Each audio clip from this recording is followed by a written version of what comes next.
Okay. Thank you very much, Mr. Chair. I'm sorry, what did you say, the mission of my department? Okay, yes. Okay. John Oxendine, State Insurance Safety Fire Commissioner. Actually, the department covers various areas. Obviously, as Insurance Commissioner, our duties are in two main categories. One is to help consumers with various problems that they have,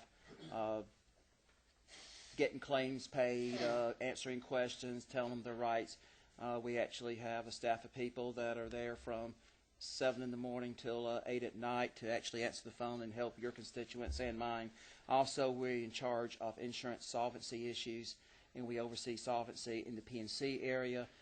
We have a great deal of rating authority in the life and health area, little to no rating authority and overseeing rates. As Safety Fire Commissioner, the Fire Marshal's Office is a division of our office.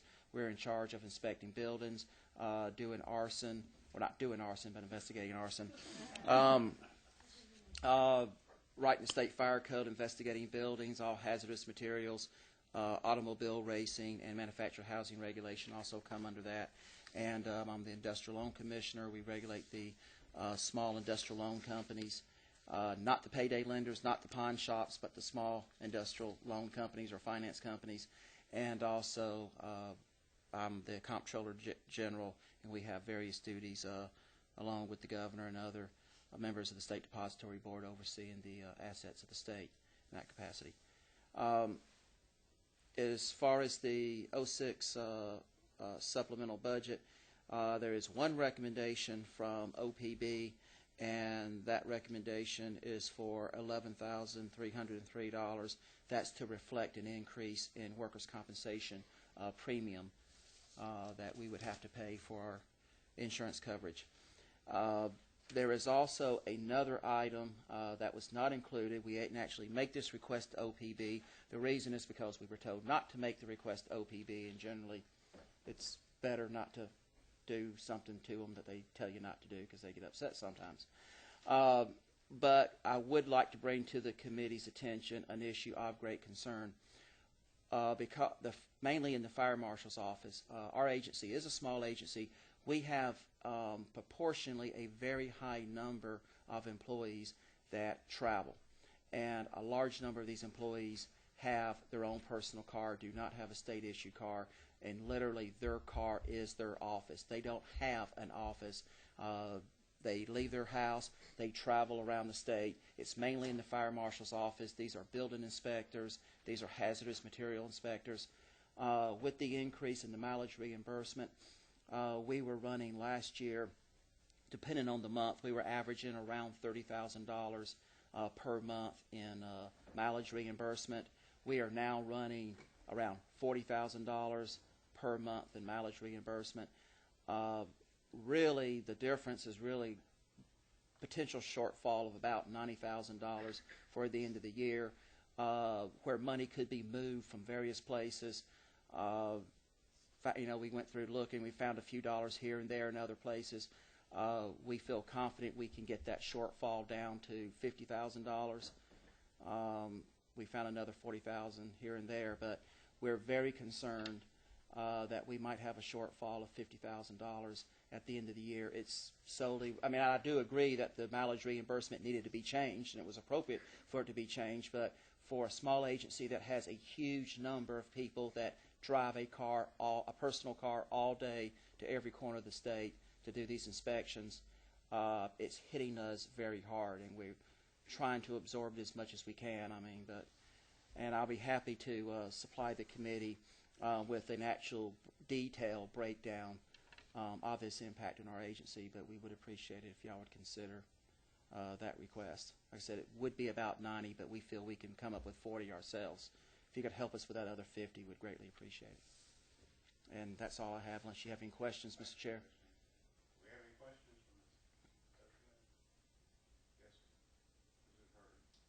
Commissioner Oxendine, I would like to just commend your office. We talked in years past in my professional architecture throughout the state of the inspection process and plan review process out of the State Fire Marshal's Office. And in particularly, you do a great job of plan review and a speedy and timely turnaround of those reviews. But in the inspection inspections of new construction across the state. You have one of the best and understanding group of inspectors of any sort of permitting review possible. So just your people are to be commended. They're doing a great job. Thank you very much, Representative Hurd. I hope we can continue to reimburse them for their mileage so we can get to do those inspections. It might get hairy toward the end of the year. Representative Maxwell?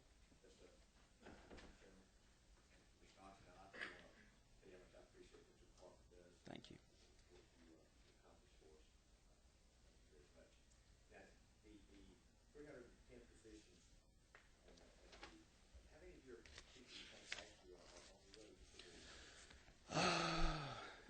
We can give you the exact figures. Do you have an estimate? We have 68 people out. We have 252 people for filled positions, and have 68 people are on. Yeah, the 310 is authorized. We don't have near that many filled positions. 252 are filled. And they're not filled because of lack of budget. It's not that they're just not filled. We only have the budgeting for 270. And we have 65 traveling constantly. 68 constantly traveling that have no office. The 07 budget, you have funds provided in the 07 budget. I know we're talking to those things now. I think we're going to have to ask. We're going to have, we would. Yeah, OPB did not address that issue adequately, so we will have to make a request for 07. You know, a lot of agencies, most of their people are here or in an office, and it's not as bad, but the nature of inspecting gas stations, propane gas, buildings, with hazmat and building inspections, that's just the nature of their job. Is you got to go where the site is, and that requires so much mileage. Yeah, we're going to have to ask for it in 07. Thank you, Representative Maxwell. Any other questions from the subcommittee? I don't see any. Commissioner, thank you for coming. We were hoping that you could actually identify some places where we could cut some money. This is entirely unexpected. If you would do this, I appreciate you making the presentation on the request here. If you could have your office, I'd ask you to, if you have your office, just give us a little written We will. explanation of that and what your funds are looking for. We will have that promptly. We'll do everything we can. Obviously, we have to find cuts. I mean, in all honesty, we have to find cuts someplace to make up for anything that we have. But we'll do everything that we can to help out with that. I know it is a concern, and it's an issue, I should say. It's an issue that was presented to me not long after we changed that back in September when it was voted by some other departments. So I know it is an issue, and we'll do everything we can. Thank you very much, Mr. Chair, and thank you for indulging my schedule as well. Thank you.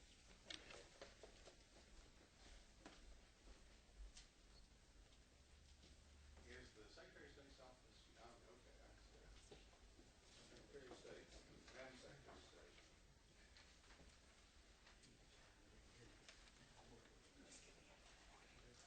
Chairman, members of the committee, thank you. And good afternoon. We're going to follow along on your tracking sheet for the most part, but we've got a handout that we're going to pass along to you as well. In terms of our 06 amended budget request, it's fairly simple. Some of it are the routine items for workers' comp premium increases. The Real Estate Commission has a request for to replace 2 high-mileage vehicles that you see. There's some kind of finish-up money for transferring the filing functions to the Ethics Commission in the amount of $16,000. The big-ticket item has to do with last year's reapportionment. As you might remember, when we were in the middle of last year's session and the new reapportionment plans were adopted, we came to you at that point to talk about the cost, because we were talking to you in the budget process before the actual redistricting was passed. It was the recommendation of the General Assembly that we wait and come back in the amended budget to get those costs taken care of. And the fact is, what we're bringing you, as much as $964,000 is a lot of money, it's actually less than we were projecting during the session last year, because once we got the actual maps and were able to pinpoint out exactly what the cost would be, the breakdown basically has to do with the printing and the mailing of the new voter cards to all of the voters who get put into new districts because of reapportionment. So the cost we had asked for and what the governor has recommended is a total of $964,923, and we hope that you will go along with the governor's recommendation on that item. That's really what you have on your tracking sheet. What I want to bring up, I know it always makes an Appropriations Committee happy to hear, are the things that are not on the tracking sheet, that are the late come expenses. The letter you have, we distributed earlier to Chairman Parsons and Chairman Harbin, has to do with the legal expenses of the litigation that is going on about the photo ID lawsuit. And let me give you a little bit of background about legal fees in lawsuits. In the 10 years that I have now been working in the Secretary of State's office, whenever we have had lawsuits about reapportionment, about any election issues, when the Ethics Commission has had lawsuits, if the law department decides to hire outside attorneys, they send those bills to our agency. And in the 10 years that I've been in this office, in every situation, the governor's office has always found funding to pay those legal fees and transferred those to the budget of the Secretary of State's office. That happened under Governor Miller, that happened under Governor Barnes, and that has previously happened under Governor Perdue in the reapportionment litigation. When we started getting the legal bills, I'm the named defendant, as you know, in the photo ID lawsuit. I have no choice but to be in that lawsuit. I have no choice but to get the legal bills paid once the Attorney General hires lawyers to defend this case.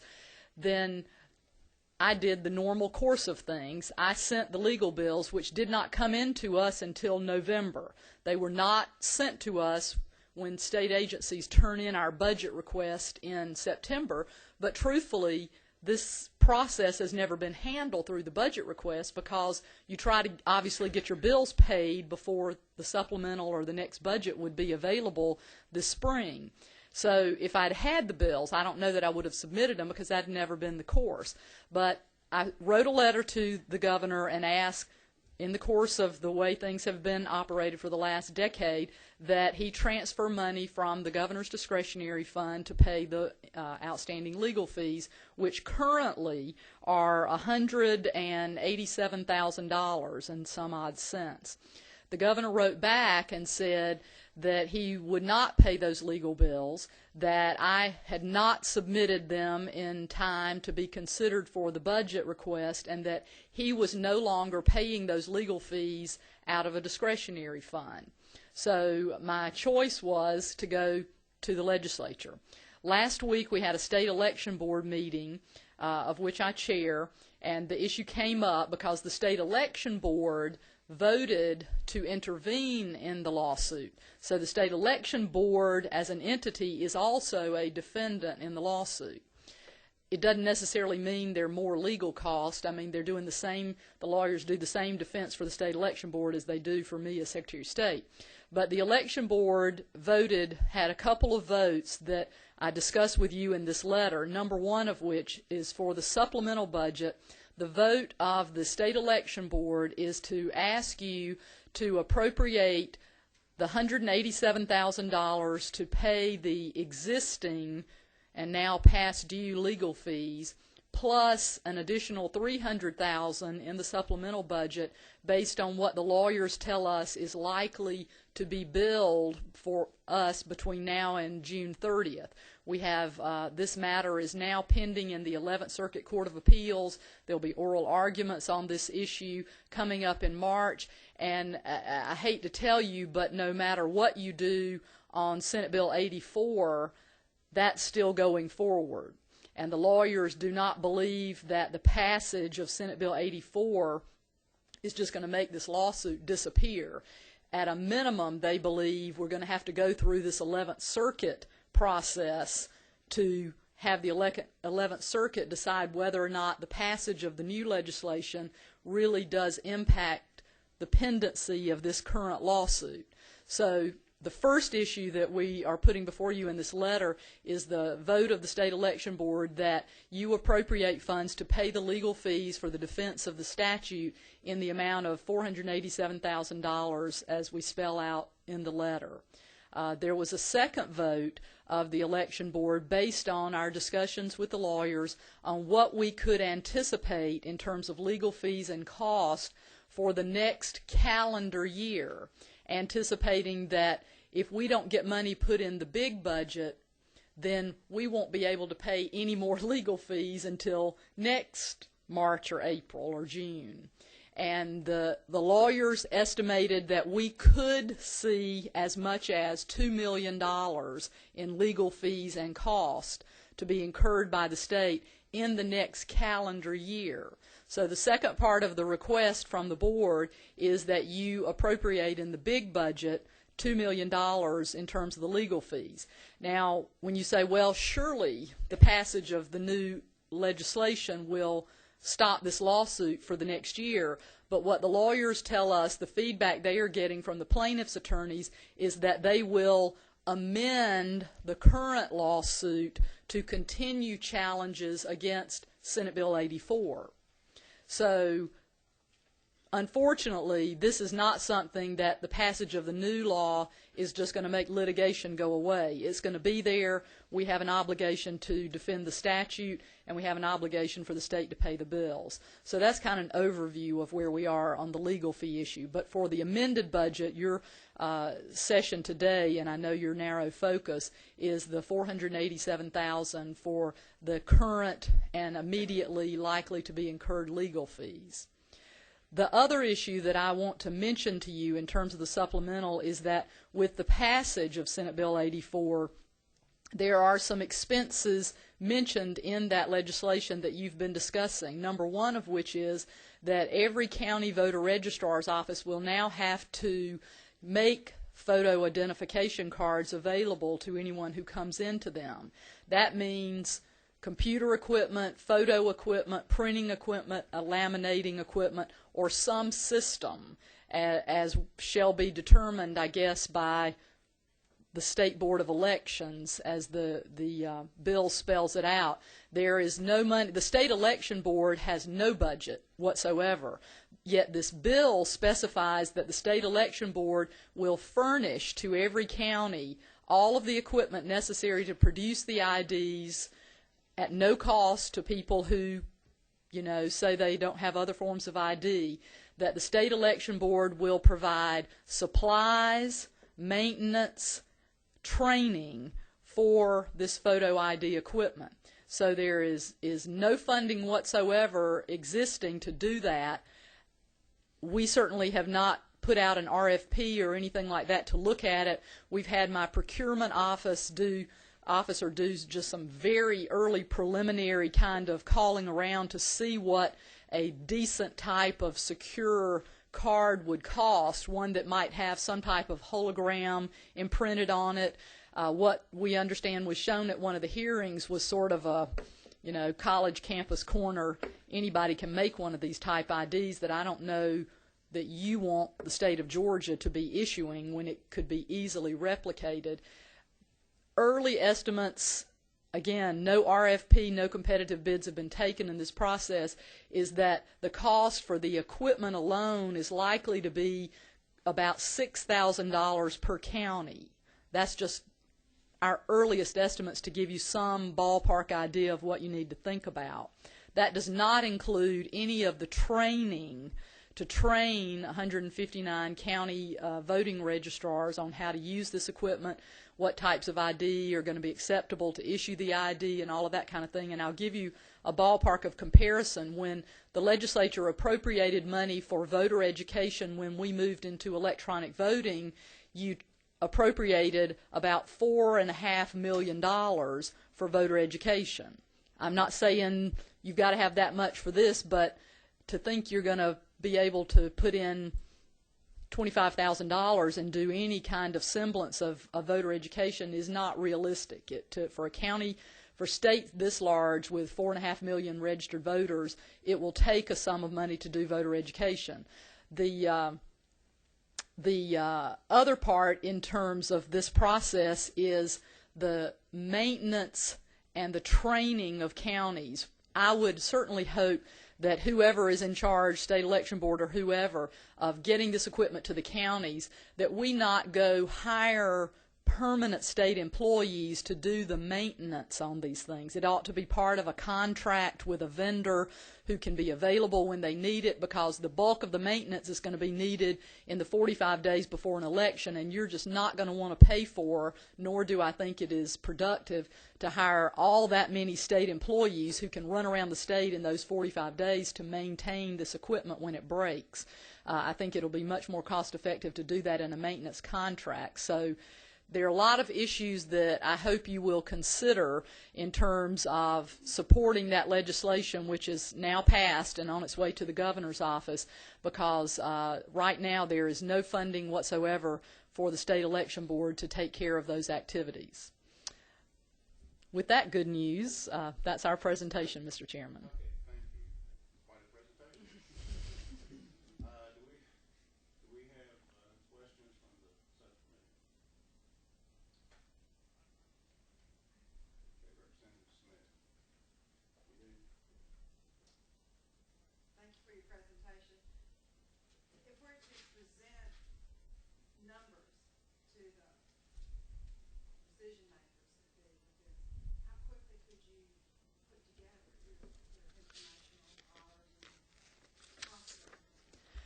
Well, I have a handout that I'll give you that my procurement officer put together in his calling around that we'll be glad to give you, and we'll be glad to go back and do whatever kind of research you want us to do to come up with some other numbers. I just asked him to do this just to give you some ballpark idea, because my understanding is that in some of the committee discussions there was a discussion that this could be done for about $1,000 a county, and that is just not realistic. So if you want it to be done, I think you want it to be done right and in a good way, and with a card that is not going to be in and of itself an instrument for fraud.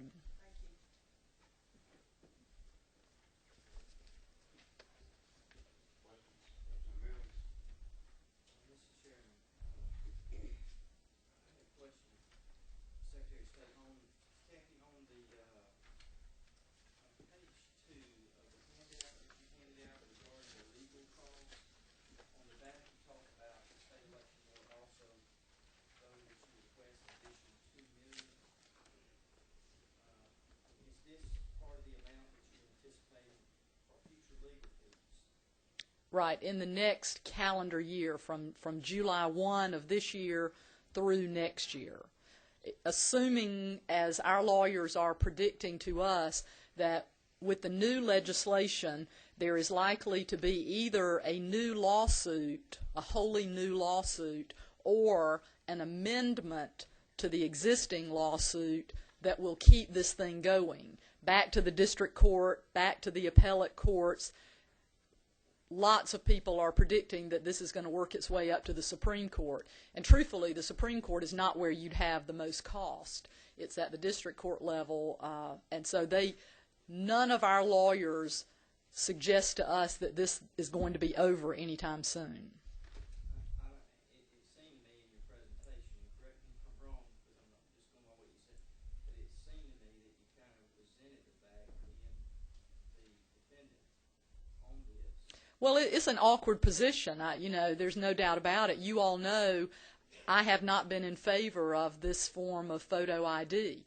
I'm all for voter ID. I wrote the law that you passed in 1997. But, I'm not here to debate with you. You're the policymakers. You get to make the call. I want to administer the law. But I also am a little bit frustrated that despite 10 years of practice where we didn't have to worry about paying legal expenses for the state of Georgia, we're in a situation now where I have to ask you to budget legal fees when I really don't know what to anticipate. Certainly, anything you put in the budget for legal fees supplemental or in next year's budget, if you put a line item in the budget for that matter, it can't be used for anything else. And if we don't have $2 million in legal fees, that will lapse and go back to the Treasury. It can't be spent on some other item. I hate to ask for that kind of money for legal fees for anything with the other needs of the state, but I also, as a constitutional officer, am obligated to assure that the state pays its bills.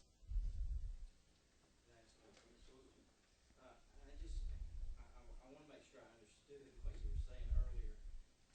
In all the previous prior situations, you say for the past 10 years, these were paid out of the emergency fund of the government. And in each one of those previous situations, were the bills turned in at this late date? Turned in all year round. Turned in, I mean, the timing has never been an issue. The governor would send a letter back to us or his executive secretary saying, we are on this date transferring $212,000 to the budget of the Secretary of State's office for the payment of legal fees as outlined on Attachment A. I mean, this has just been the routine course of, because no state agency really knows how to handle legal fees when you're hit with any kind of lawsuit that you don't anticipate. And very, very few of us know how to anticipate it. I respect the governor's right to say, I don't use the discretionary fund for that, but there needs to be some instrument in government to pay unanticipated legal fees, not just for me, but for every state agency that are going to come up during the year and not have to hold lawyers who you want to get good lawyers to represent the state. But if all of a sudden it becomes the practice that if you get assigned or asked to represent the state of Georgia for any matter and you're not going to be paid for a year until the next budget cycle runs around, it's going to completely change the face of how we get legal representation, and that's just not been the practice in the past. I'm sorry. That's okay. Sure. About this, and I found the governor to be a fair and reasonable man, and I would. Was there some notice given that, or in the past, that these amounts this much? Oh, they were much more than this. Much more than this. Was there a notice that these were coming around the corner, governor, need for you to consider this? No, but that's never been the case. You know, to send a bill over for $187,000. I mean, it's mind-boggling to me to think about paying those kind of legal fees. But the reapportionment law legal fees were in the millions. They didn't all come at one time, but we had different bills that came in every couple of months. The lawyers don't necessarily bill us every month. I can fully understand at that time why they want to pay those reapportionment fees. Well, and I mean that's included paying, in reapportionment we've had to pay the legal fees of the winning side, and those have come out of. I don't want to say they've always come out of the discretionary fund or the emergency fund. That has been my understanding. But from whatever source, it has never been an issue when we had legitimately incurred legal expenses for any type of lawsuit in my office over 10 years. We sent them over to the governor's office to be evaluated, and they transferred the money. We didn't even have discussion about it. What happens in the event that the General Assembly does not fund this? We'll be sued by our own lawyers, to get our bills paid. And I don't think that's a black eye that the General Assembly wants the state to wear. And it would have, I think, a devastating impact on the quality of lawyers we can attract to represent us in any variety of issues, from environmental causes to election matters to anything that any state agency gets involved in. If lawyers know they're not going to be paid, or they're going to have to wait a year for another budget cycle to be paid, or they're going to have to turn around and sue their own clients to get paid, then no decent lawyers are going to want to represent the state of Georgia. Thank you, Representative Nicholl. Representative Mike, do you have Yes, sir. I suppose there's two questions. The first one, I hope I know the answer to this, but sure to goodness, we're just paying the defendant's side and not the plaintiff's side also with all this money. No, absolutely. On your second letter here that you sent to the Honorable 3rd of April back in September, you basically requested that the attorneys in his office attend this suit.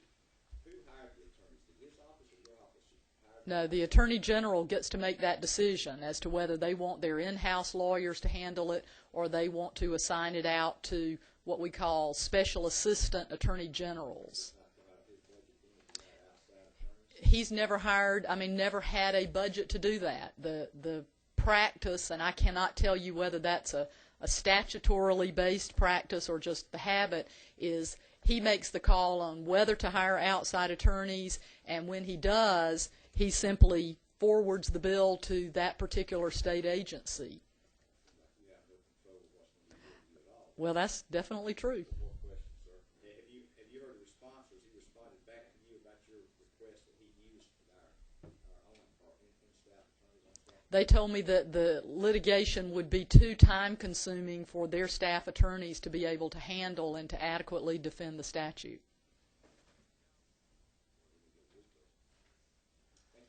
I will say, Representative Maxwell, that I don't think there's any problem if the legislature decided to put money in the Attorney General's budget to pay these kind of fees. I don't think it doesn't have to come in the Secretary of State's office. If you put it in his budget, it could still go for the same purpose if you line item it. Any other questions from members of the subcommittee? Appears to be all the questions from the subcommittee. I find it puzzling. I don't know what the governor and I can't second guess his office. I just find it puzzling. I don't know where the money's supposed to come from. Well, it is a very serious question that needs to be addressed, and if the governor has decided to change the policy on how you pay these unanticipated legal fees, then sort of as Representative Maxwell suggests, there really ought to be an ongoing source in the Attorney General's budget to pay legitimate legal fees and lapse whatever you don't have at the end of the year, because we're going to get in a very, very serious bind if it doesn't come from either place. Well, we've heard your testimony today, and we appreciate that. And without further information, it seems to me that $187,000 would be our first concern here, because these projected costs you haven't been charged with those yet. Those are the bills that have been given to us as of the end of December. Oh yes, the $187,000 are the bills from the two law firms now representing us as of the end of December. But we know, for example, that we have oral argument coming up in March in the 11th Circuit Court of Appeals. So we know, and that's where the lawyers have given us this $300,000 figure for what is likely to be incurred in this budget year. But those really aren't, you don't have bills for those as of now. The $300,000 is projected. You don't have bills for those as of now, but you do have for $187,000. That's correct. So if at this point it's not going to be paid out of discretionary fund or whatever, if it's not going to be this $187,000, then we do have an issue that we need to somehow address. I don't know that we can handle it and take care of it, but we need to address.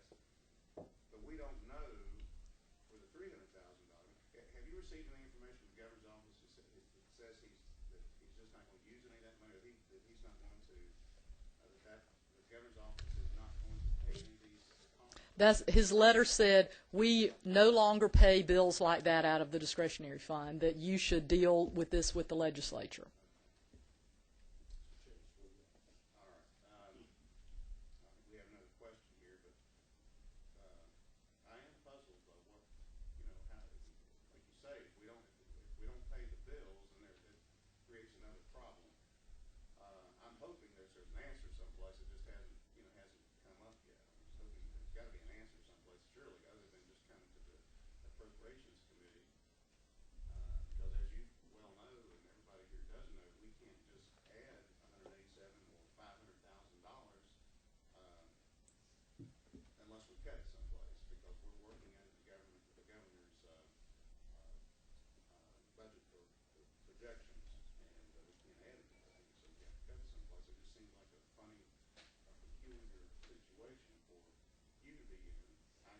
For any state agency. I mean, there in somewhere in state government, there has to be a source to pay legal fees. Thank you. We have a question from Representative. I do just based on past processes primarily. First question being $187,000. You said that came due in December. Right. It's just been posted due. Well, that's a combination, I guess. You know, the litigation started in the late fall. The first bills apparently were sent in late October to the Attorney General's office, and they came to our office in November. The Attorney General gets the bills, they evaluate them to make sure they're in line, and then they send them on to the state agency. So they came to us in late November, and that's when we wrote the letter to the governor's office and kind of went back and forth in December in discussions with them, and then got the letter that we needed to address this to your attention. And due to what it is, it would have been hard-pressed to anticipate such a controversy going on. So in previous governor administrations, those unanticipated expenses coming out of the emergency fund, I'm wondering that in this case, since we did have a year of some national disasters that tapped into what would have been the emergency fund and other discretionary funds, and maybe we need the governor in to respond as to is it due to the timeliness of it that the discretionary funds would be tapped out, or was it specifically that regardless of funds, these expenses? We'll be glad to furnish you with a copy of the governor's letter, but he said you should have sent these when you sent in your budget request in September. We didn't have any bills. You know, we couldn't have sent them in. And as I said, I don't know that I would have sent them in because it's never been handled in the budget. And I didn't want to have, if I had had a bill in September, I would not have wanted to wait until this budget's going to be available in March or April to pay my bills. So it really wouldn't have occurred to me to use that process. But be that as it may, the governor's letter said, you didn't submit it in time for me to put it in my budget.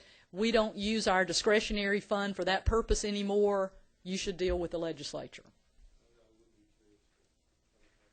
We'll be glad to furnish you all with a copy. Thank you. Representative Parrish has a question for you. Number, what's your 9. Secretary of State, let me ask you a couple of questions for us non-lawyers to try to help us understand this.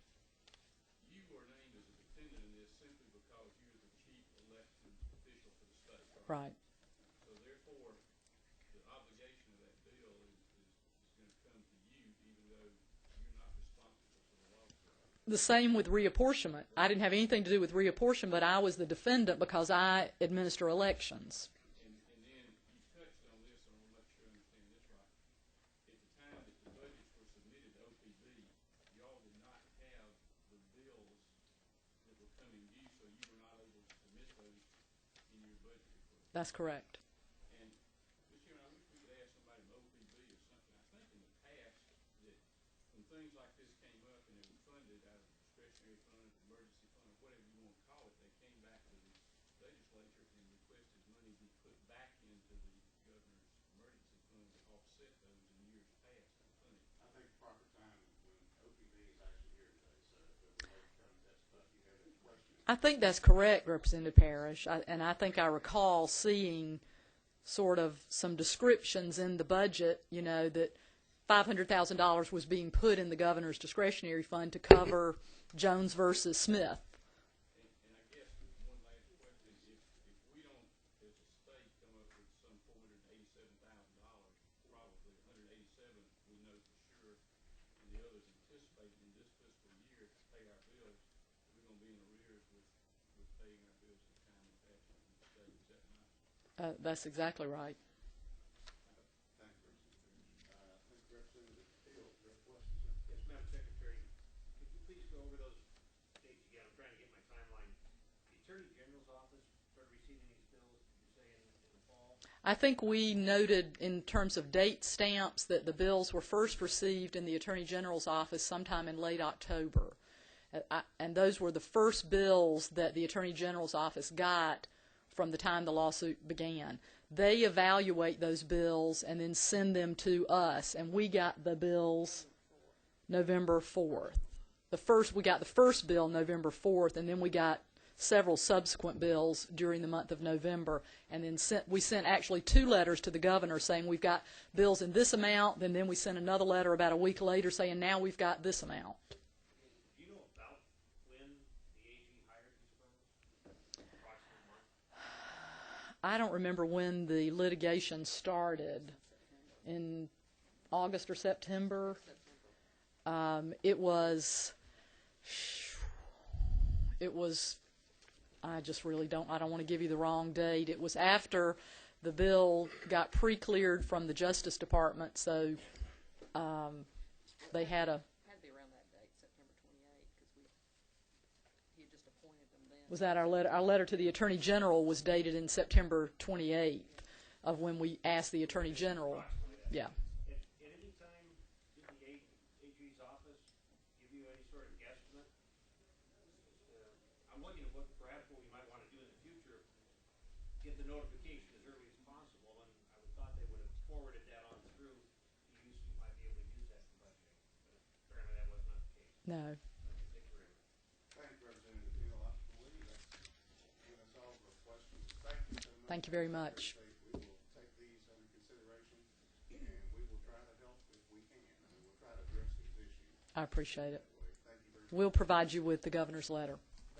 Thank you very much.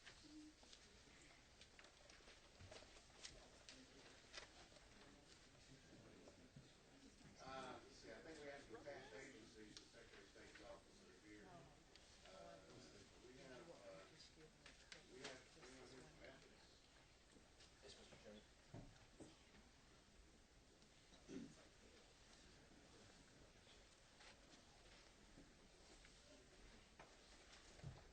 If you would introduce yourself, sir, and tell us the mission of your agency or your sub-agency.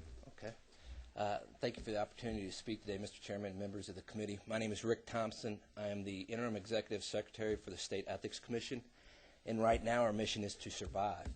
The passage of House Bill 48, which enhanced the Ethics in Government Act and gave a lot more responsibilities to the State Ethics Commission, both in disclosure and becoming the filing officer, having the duties transferred from the Secretary of State's office after 30 years to the State Ethics Commission.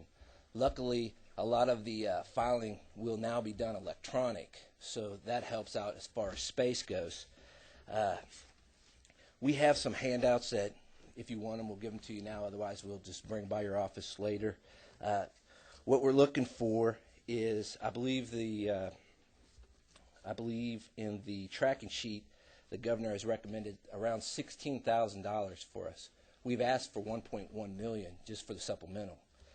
After we prorate the salaries and the office space, it comes to $672,000 after we prorate it. We need this for personnel and office space mainly. The rest comes in computers, moving expenses, and different things like that. With House Bill 48, one of the things we had to do is issue lobbyist badges, as you may have noticed, a lot like the ID badges that maybe the Secretary of State's office will have to issue later on. The problem with this is that this was an unfunded mandate. So what we did is we just took the money that we already had in our budget and tried to make these badges in such a way that they'd be acceptable not only to the lobbyists, but also to the legislators and the intent of House Bill 48. We're also trying to prepare to accept all electronic filings, especially since this is election year. We'll have a lot more campaign finance reports coming to us electronically. Right now we have 2 servers where we need about 10 more servers just to back up our lobbyist filing, which is electronic, our financial disclosures, which are electronic, and our campaign finance, which will be electronic as well. In our budget request, we are also asking, if you'll see in the computer equipment when we pass it out, there's $302,000. $125,000 of that is for scanning equipment. Currently, the Secretary of State, or in the past, they have scanned campaign finance reports that have been sent to them in a paper format. The law does not mandate that everybody has to file electronically with the State Ethics Commission. Once you exceed $10,000, you have to file electronically. So we will still be receiving paper campaign contribution disclosure reports. In addition, we will be receiving affidavits from anybody, whether they're on a city-county level filing electronically with their filing officer, or whether they're filing electronically with the State Ethics Commission. The law mandates that they print off an affidavit or have an affidavit. Our computer programmer has designed that the affidavit will be printed off once you submit it to us. You just have to sign it and notarize it. But we have to store all that paperwork. If you've ever seen our office, it's my understanding we are in an old storage closet for some reason. We do not have very much space at all. We do not have enough space for the 8 people we have right now. And that's all our agency has, is 8 people. We have 10 positions, 1 unfunded, and 1 recently vacated, as you may know. So unless we receive at least the $672,000 just in the supplemental, then we do not know how we're going to enforce or go forward with with House Bill 48 and its mandates.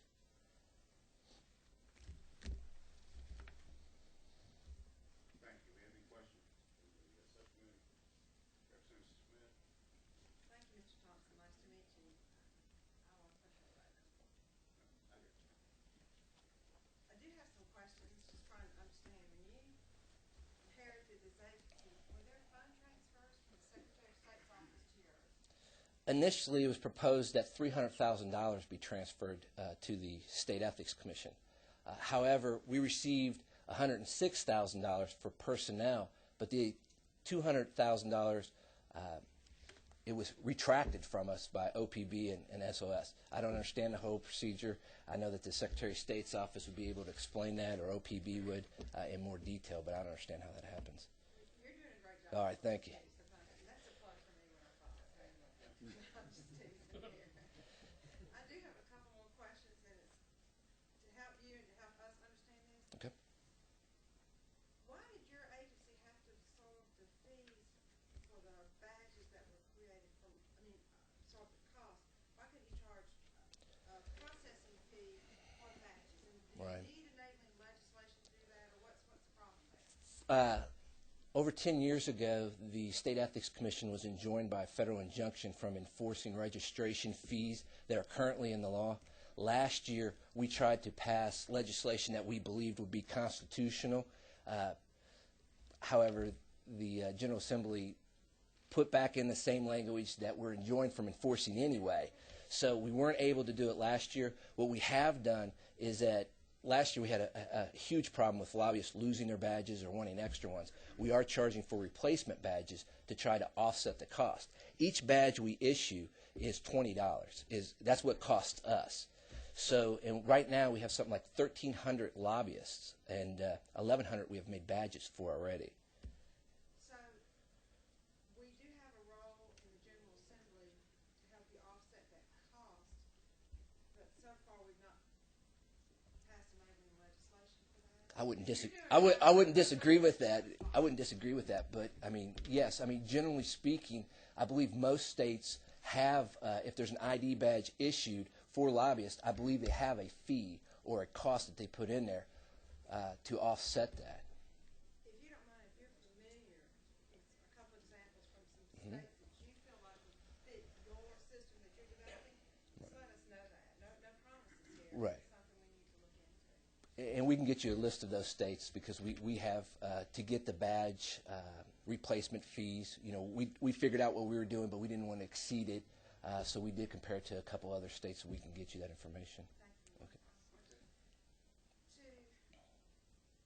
In the past, when legislators have filed, a lot of them have purchased their own software that is complementary to Yes. the Secretary of State software. And I'm not probably as technically savvy as a lot of other people are. So I plug along, but please tell me it's going to be user-friendly. Yes and no. We have the capability of making it user-friendly, okay? Before the March the 31st report, unlike the Secretary of State's filing program, theirs was a software-based where you had to download a program one time or another, and you had to use that one computer to log on and file your reports. We have a web-based program, and that just means you log on to the Internet, and you just enter the information into the Internet. Well, if you have 10 people helping you, all 10 people can log on at the same time and enter in different things, okay? We have the capability of allowing what they call third-party vendor filing, okay? The problem is it will cost around $85,000 to have the programmer to program it, to generate the specs, to send out to the software companies, so the software companies can then send it back to us saying, okay, we followed along exactly what you have. It's basically like building a bridge between theirs and ours. Then we have to test that to make sure that they did everything we asked them to and that they complied with the specs and the law. Send it back to them, have them correct whatever they need to correct, and then they will send it back for another test run. And when that's done, we will be able to accept that. Our director of IT comes from the state of Missouri, who he has experience with third-party vendor filings and doing the specs. So he's done it before. He knows how to do it. But there's one staff person that needs to be dedicated to that. And then we also have to have the space and the time. And he says it will take at a minimum 3 months. So even if we got the money for that right now, the March the 31st report will have to be hand-entered is the way it's looking. When you say hand-entered, you mean each person filing all over the state who has to meet this requirement will have to re-enter all their data? Is that Just for between January 1st and March the 31st. I mean, the past data will not be carried forward anyway because they're just two entirely different systems. And the Secretary of State's office was kind enough to offer their program to us, but it was a software program. It was limiting. If you wanted to file an amendment, you have to go back to the same computer. It was old technology, and we would have to spend more money updating it with the changes of the new law and also fixing some errors that it had that we heard about that it had in the old law. They would just cost more to do it that way than to actually do the web system. So, and thank you. You're doing great, by the way. All right, thank you. Thank you for that. But what I want to know is this. To do your job in March and to keep some peace among all the elected people all over the state, do you need some kind of legislative waiver or something like that to accept a paper filing in the beginning and some scanning equipment? Well, what makes it work? it- Does that sound like it's going to work? If you were to say, well, you know, the State Ethics Commission or General Assembly decides that the State Ethics Commission should receive paper, we have a whole new problem. Where are we going to store the paper? We don't even have file cabinets in our office. Okay, we have very few file cabinets, and that would be a lot of paper. So we wouldn't even know. So what's Well, no, but 3 months? I mean, it's 3 months. it still won't. We're not problem solving yet, are we? No, and I belabored this point with our director of IT, and he says it's just going to take that long because not only are you working on our time schedule, but also the vendors. They have to take the time to actually reprogram their software to meet the specs and new requirements of the law. Probably what we do here, Mr. Chair, if you indulge me a little bit longer. Go right ahead. I'm trying to remember the committee that, the legislative committee that ethics legislation passes through. I'm not sure. It is next. It is not, all right. Ethics, not the panel, but the committee. Okay, all right. So probably what we need to do is to ensure that you get before that committee quickly to have a good dialogue on how to problem solve in March, because it sounds like a challenge. But thank you for at least making us aware of it. Thank you, Representative. Thank you, Representative Smith. I think Representative Maxwell, you have a question? I did a long time ago, but I think Representative Smith covered all that. Thank you. Representative Hill. Mr. Chairman, and I'm not sure, perhaps you could answer this, I'm not sure. I'm a little confused on page 101 of the budget. Tracking document. Tracking documents, yes, out of the amended. You got it done. Yes, What page? 101. I see that the State Ethics Commission was budgeted, current budget was 824,000 with the recommendation of an additional 17,000, coming to a total of 841,000 for this year 06. Those funds, or I know we're part of the way through the year, so but those aren't available to you? Is that what I'm Well, it looks like they were appropriated. The majority of those funds, Representative, the $718,000 was our core budget. Okay, that's what we ran our 9-person agency and everything we do on that budget for 06. The extra money that was in there is the transfer, I believe, from the Secretary of State's office of roughly $106 for the personnel. Those funds are being expended just to do our day-to-day operations, as the Commission has done over the past couple decades. There wasn't anything extra besides that 106, which we used for personnel because we had the budget lapse or lapse factors or something that was going to put us $125,000 in the red for our personnel. So with that $106,000 from the Secretary of State, It was 206. but we only got 6 months of it to transfer over. And the other 6 months is in this year's budget. That's what Okay, in this year's budget, right? that's what committee. All we have is the $106,000 because as the figures you're going off is the $800 and some thousand dollars we're talking about. Okay, Trying to figure out where the money's going. well, we could definitely show you by our expenditures of where the money's going. In the past, we have printed out the Ethics in Government Act for our computers, for our staff. The majority of that goes for our 9-person agency and our rent, phones, and different things like that. I would be more than happy to provide all the expenditures that we have up to date so you can see exactly where the money is going. What I'm more concerned is you have had the full 824 made available to you. I guess that was my restatement. Yes. Okay. Yes. It sounded earlier like you didn't have that much money transferred over, and I just wanted to clarify. Well, there was $300,000 that initially was transferred over, and $200,000 of that was retracted or taken back. Was the point I was trying to make earlier. I'm sorry. You're still 200 short that was already appropriated? Well, it was kind of an odd deal, and the best we could figure is that $300,000 was going to be transferred to us and actually went into our budget last year, and $200,000 was taken back. Is that not? Ladies and gentlemen, let me clarify. The prior ethics bill in the prior session, House Bill 244, that did not pass, that was the Ethics Reform Act, did not pass, but the Appropriations Committee appropriated funds assuming it would pass. And so what happened was, Secretary of State has the Campaign Financial Disclosure unit, which consists of $212,000. That's 3 positions. In addition, in anticipation of House Bill 244 passing, the Appropriations Committee appropriated another $100,000. When the bill didn't pass, that money was in the Appropriations Act, but could not be spent.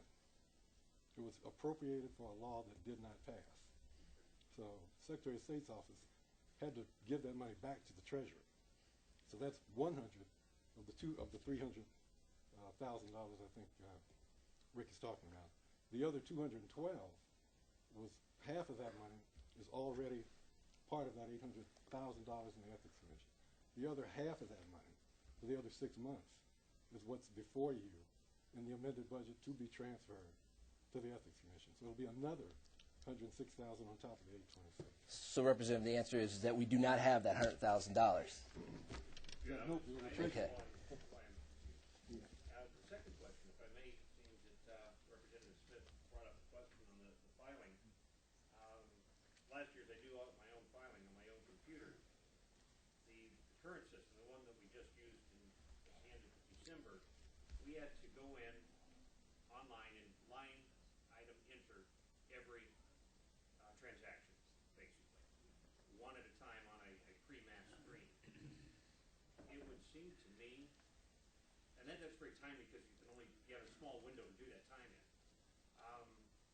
that if a template, in simplicity, I'm going to say an Excel spreadsheet, was created where we and anybody else would have to file this throughout the year as we receive our contributions and make our expenses, could day by day make just a couple of entries on a template that you designed, and all you'd have to do that final day is upload it rather than spend 12 hours. You could do that now, Representative. With the new system, since it's a web-based system, if you want to log on every day, you can enter that information. When you submit it, it saves it to our server. It is not public information, so it's exactly what you're talking about.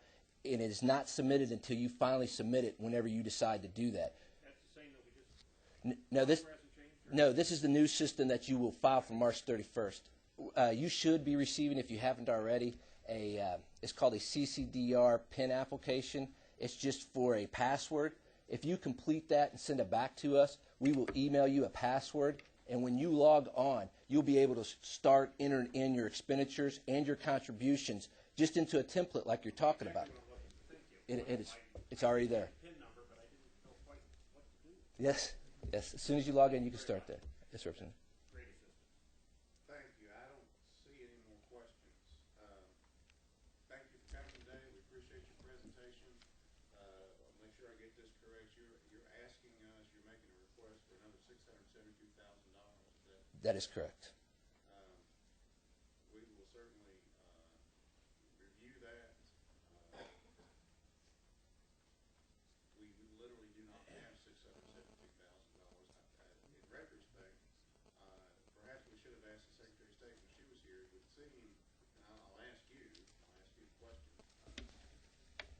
Wouldn't there be resources in the Secretary of State's office that office will no longer be using now that they don't have responsibility?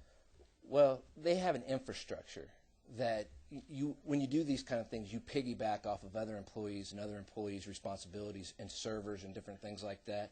So I don't know the answer to that. But if you were to give a portion of our duties right now to somebody else, they would say it would cost them more to build it from the ground up than we say it's taken for us to maintain it.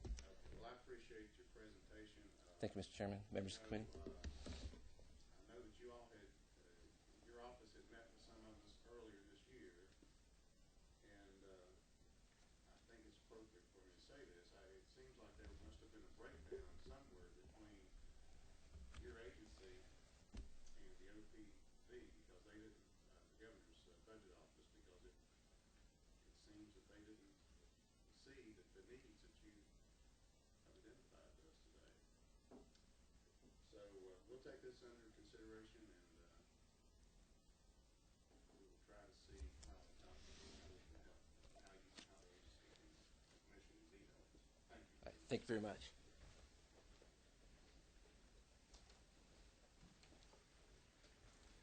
Okay, I think next we have, okay, I think we have another, under the Secretary of State's office, real estate. Are you here?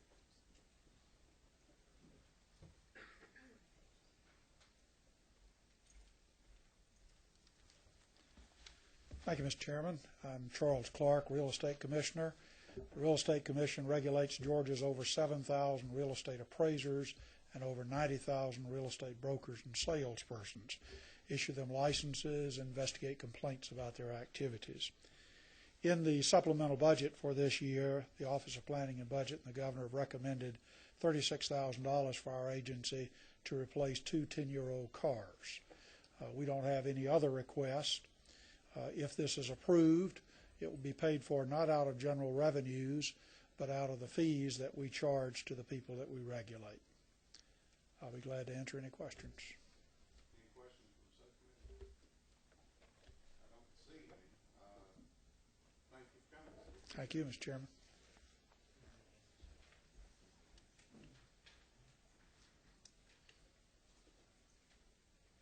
I know Ms. Lagoda is here. Did you have anything in the budget you need to discuss with us? No, sir, I don't. Sylvia Wago with the Holocaust Commission. Our mission is to work with the teachers K through 16 in providing character education and bring programs for community awareness. And we appreciate being in the budget and appreciate the fact that the governor's recommendation did not take the 2% from us, because that lets us keep someone in our office in Carrollton. Thank you. Thank you for coming. Thank you. And if I'm not mistaken, next we have the governor's office.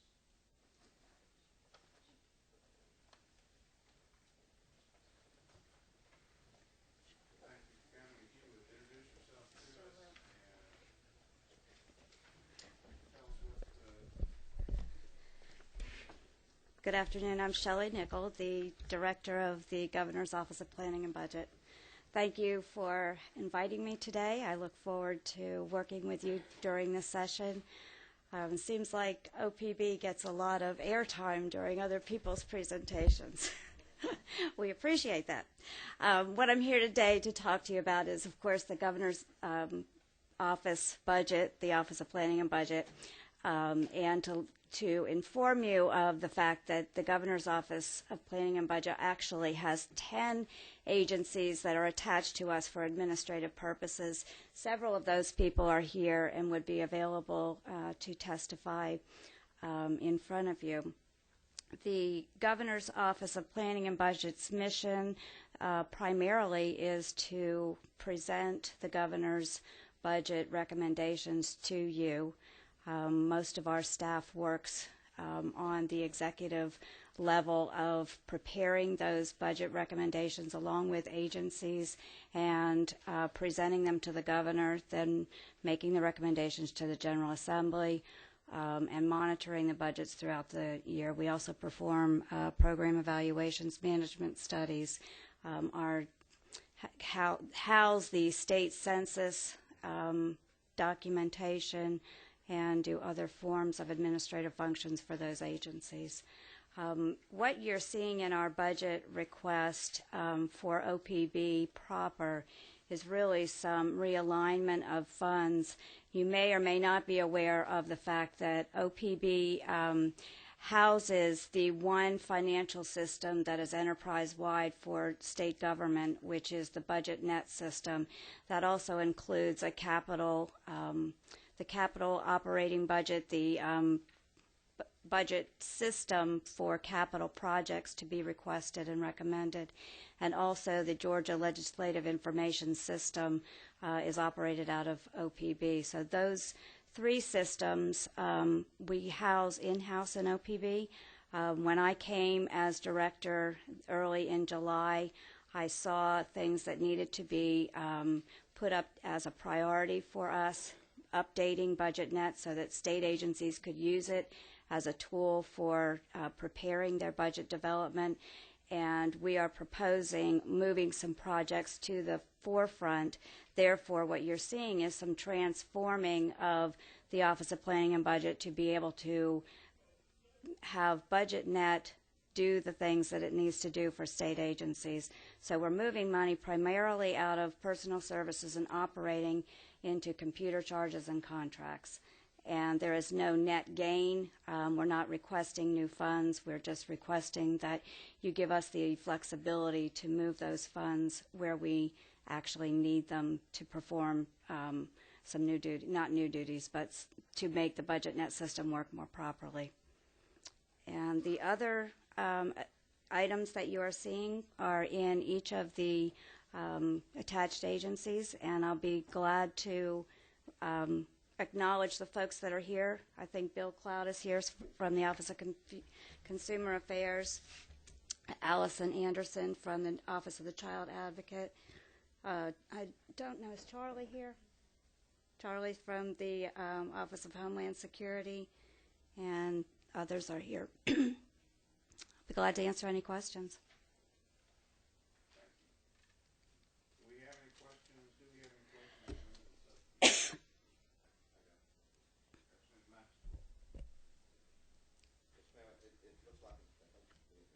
Thank you.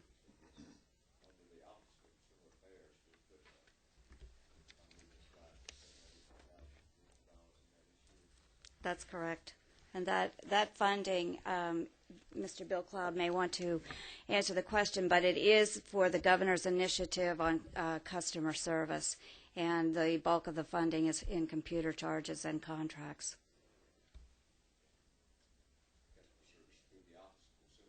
That's correct. It is a new initiative. There was a study conducted under the Commission for New Georgia last year, and this is to implement the recommendations of the study.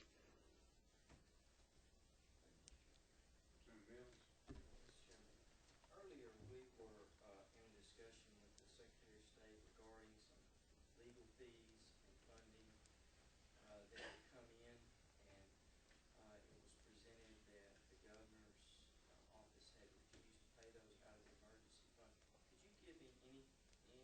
back from that from the governor? Two facts that I can. I did. Yes, I did.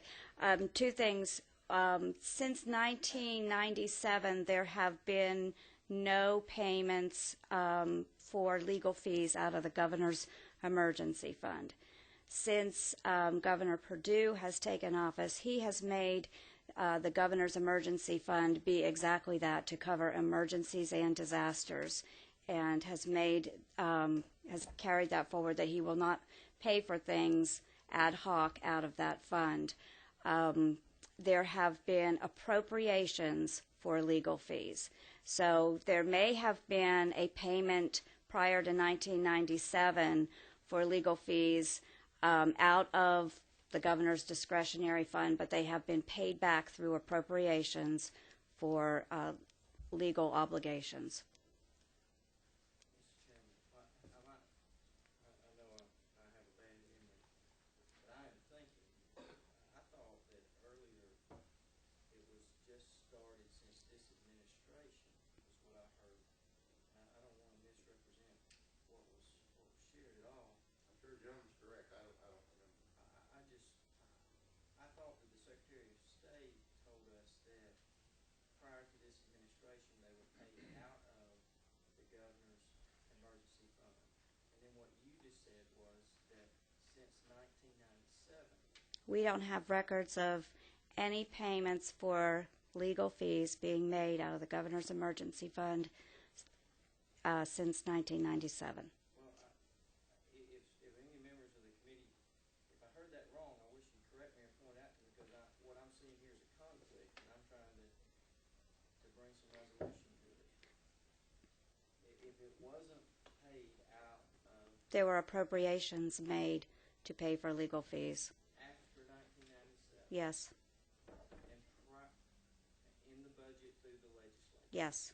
and prior to 1997, they were paid out of. I can't answer that question. But And this was not, as the Secretary of State did say, this was not a budget issue.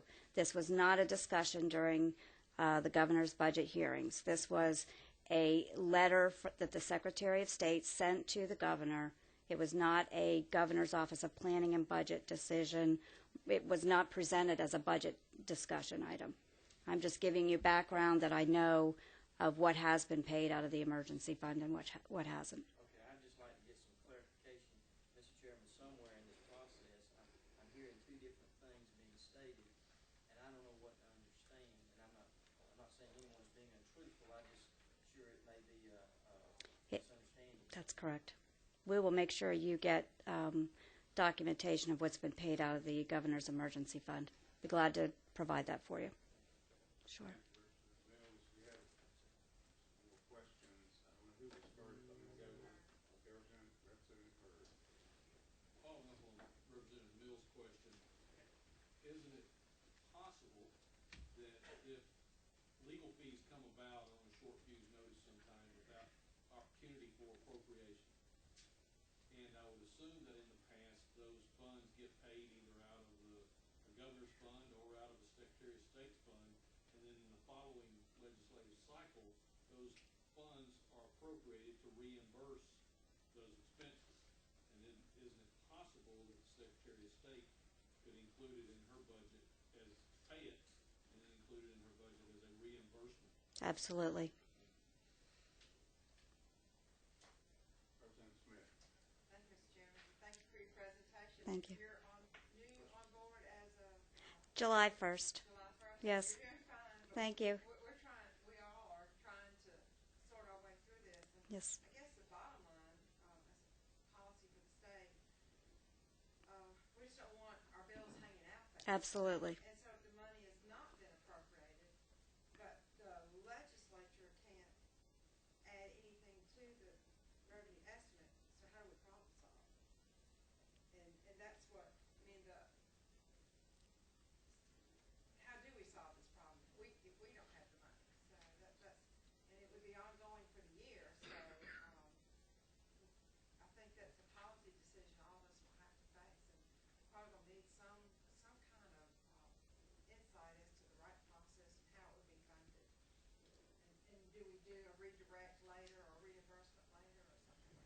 I agree. We do need to find an appropriate way to pay for it. Thank you. Representative Black, you have a question? Yes, I'm sorry, but I had another committee I had to deal with, and came late on your presentation. But I want to follow up on Representative Mills and Representative Byrd's areas of the question. I think they have covered the current question over the funding of this federal ID bill. But could you shed us any light over how the fees were paid in regards to the lawsuits having to do with reapportionment? We are making the governor is making a recommendation for the over $900,000 for reapportionment. Now that's not legal fees. That I believe is for the postage and other things, but that was payments for the act of doing the reapportionment.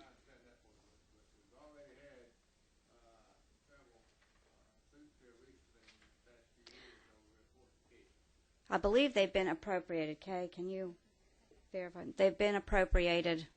Were they paid out of another budget first and then? The last one that was appropriated, I believe, was an amended fiscal year 05, and it actually was put into the governor's office OPB. The funds were put into OPB's budget, not in the governor's emergency fund. They were appropriated. No, it was done in the amended budget, and the Secretary of State's office paid the bill, and then the funds were appropriated in the amended bill, and I believe it was in 05, and this was just the last instance, and then we reimbursed the Secretary of State for that particular legal bill. Thank you, Representative Black. Mr. Chairman, I'd like to ask a question, and I think we partially answered what I want to ask you. I need a little historical perspective here. Secretary of State said that these legal fees had been paid in the past, and I think there was some discussion. I'm not sure if it was paid out of the emergency fund or if it was paid out of other funds. But it seems like, isn't there a situation where you do some interagency transfers to fiscal affairs or whatever, maybe getting back to what was said over here, that if the Secretary of State had to pay for the postage or whatever, and then they were reimbursed? Haven't we done some of that with these legal fees in the past? I don't recall an interagency transfer. The way I believe it has worked is agencies have paid for these legal fees out of their budgets and have requested funding in an amended budget or in a regular budget after the fact to be reimbursed for those funds. Well, we had an inter-office transfer from the governor's office just last year to pay $1 million in legal fees. And we reimbursed you. No. I'm going to have to ask you not to have a discussion outside. I'm sorry, but Thank you, I appreciate it. we'll do that. Task here, thanks. Can I ask you a question? Yes. Can I find out about the $1 million transfer that was out of the governor's office? I mean, I'm really trying to find out. And I think that's important. Yeah. I don't have an answer. I'll have to ask somebody else because I'm unaware of that situation. And Mr. Chairman, I think one of the things that we as a legislature have got to be careful of, like we were talking about the equipment that we're going to send to the counties and let them do this, which I think that's good, but somebody's going to pay for that, and it's not budgeted, as Representative Smith pointed out. So out of a $17 billion budget or whatever it is, if we're going to pay for that, that means we're going to have to get it from somewhere else. We don't have the ability to add to it. I don't have an answer, but thank you. I'll be glad to provide you with some historical data on how legal fees have been paid. We will. I know you didn't create the situation. We appreciate you trying to address Glad to. questions the best you can. I will say, and I don't think I'm out of school for saying this, it does seem like a peculiar situation in this process. I understand that the bill, her charges came up, or her bill came in after, and she stated Right. that after the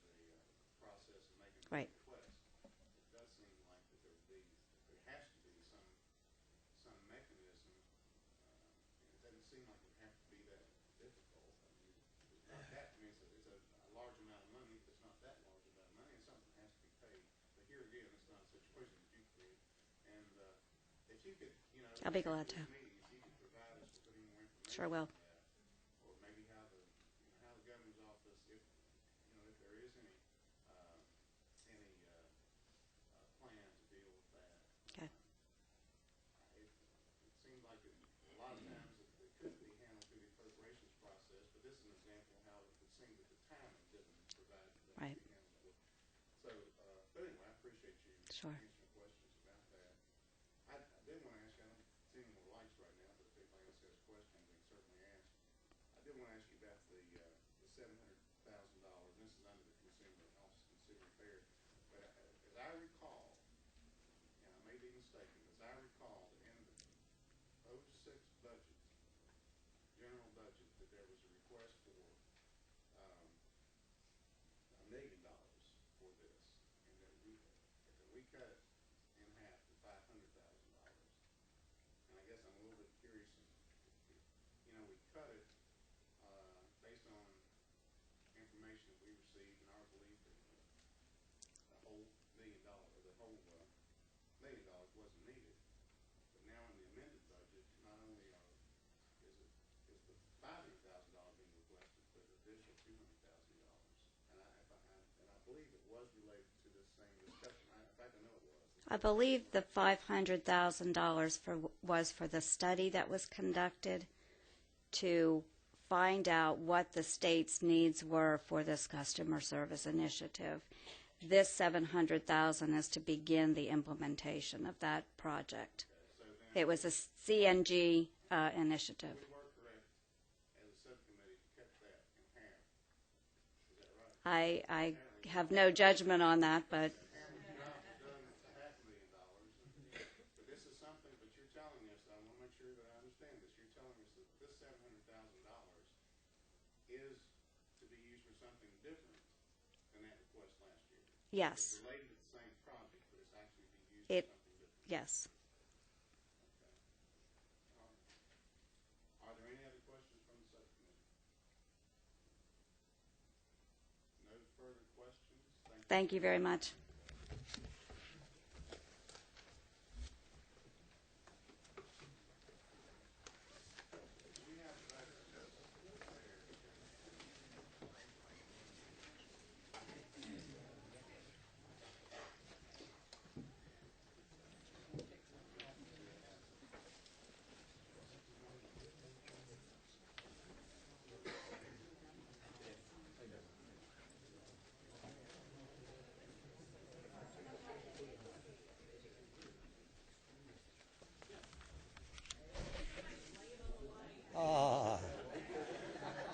I don't take credit for turning the lights off.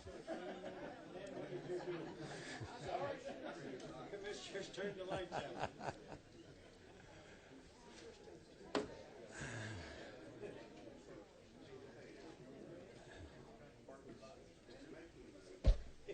Get over here, Charles, if you don't mind.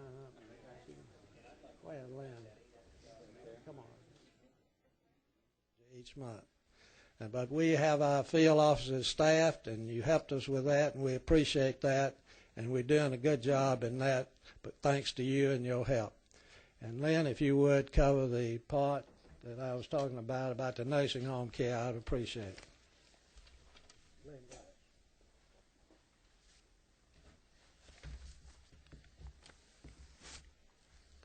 ahead. Mr. Chairman, members of the committee, referring to the tracking document, line 1 of the tracking document simply reflects that across-the-board adjustment to the workers' compensation premiums. Lines 2 through 4 reflect redirections from administration, the Georgia Veterans Memorial Cemetery in Milledgeville, and the Veterans Benefits programs to partially cover a larger identified $287,000 shortfall in the State Veterans Nursing Home in Augusta that Mr. Wheeler just referred to. That $287,000 was actually requested in our amended request initially this year. We had to ask for it offline, if you will, as the instructions that we received earlier this year clearly stated that only redirections would be considered during the supplemental process this year. However, because of the size of the need, the $287,000, we simply did not have that much money in any other object class within any other program that we could have redirected to take care of the nursing home requirement, to the Augusta nursing home requirement. So we did ask for the entire $287,000 offline. As you can see, $96,000 was redirected from the other three programs to at least partially take care of the need. The shortfall there is a combination of things. It's a combination of directed reductions that we have had to take over the past 3 years, which has now resulted in the Augusta nursing home today operating with $600,000 less this year than it had 3 years ago. That is in the face of rising cost of health care services, as you may well imagine, that have increased nearly 13% over that same period of time. Pharmaceuticals alone for the nursing home in Augusta is projected to be $715,000 this year, which is more than double than what it was 5 years ago. All of this at the end of the last fiscal year, fiscal year 05, required the nursing home to have to defer open invoices that they had to be paid at the end of 05 that could not be paid because of the shortfall, had to be referred or deferred over to the current fiscal year 06. This is not a good business practice, and I think we'll all agree. And as long as that has to keep happening every year, the shortfall is just going to continue to compound. So in short, I would say that in addition to the $96,257 redirection that the governor's recommended, we're still going to need an additional $190,743 to make up the shortfall that exists today in Augusta. And in all likelihood, will remain or still exist once we begin to address the big budget, the fiscal 07 budget later on this year. That's all I know, Mr. Chairman, and I'll stand ready to answer any questions you may have. Any questions from the subcommittee?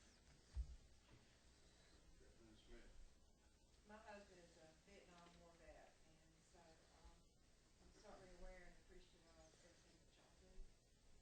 I always wish it could be a whole lot more. I respect all the soldiers who have fought for us, and our committee shares that sentiment. I hope our Vietnam vets will take better use of this program. It's just an overall observation I have that they're the group that is not seeking what we have to offer. I'll make that comment. Thanks for what you do. Thank you. Thank you, Representative Smith. Any other questions?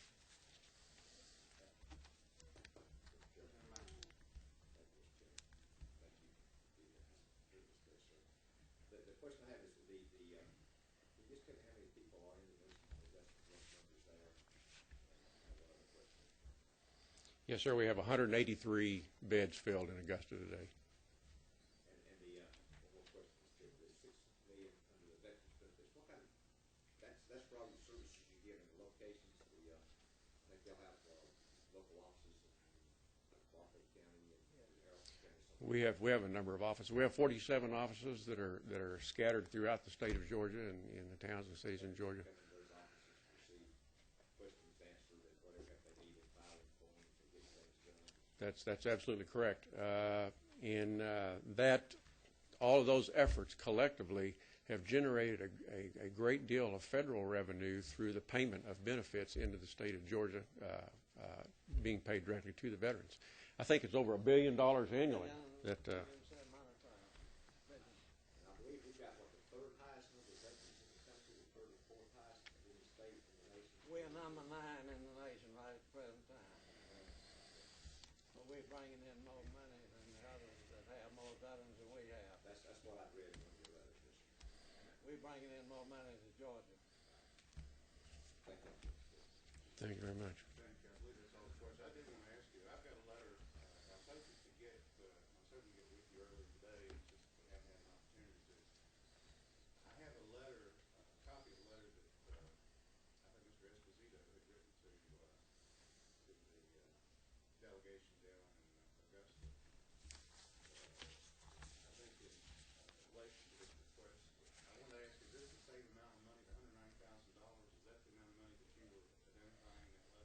first paragraph. It's the, I can see in the first paragraph it is, it's talking about supplemental. I think that's the letter. I think we're on the same page. It's the 96,000 plus the 100, and what's the number you just gave, 190, which equals 287 total. Yeah, the 190,743. Yeah. Yes, sir. In that letter, if I'm not mistaken, in that letter you identified that part of the reason for the need was the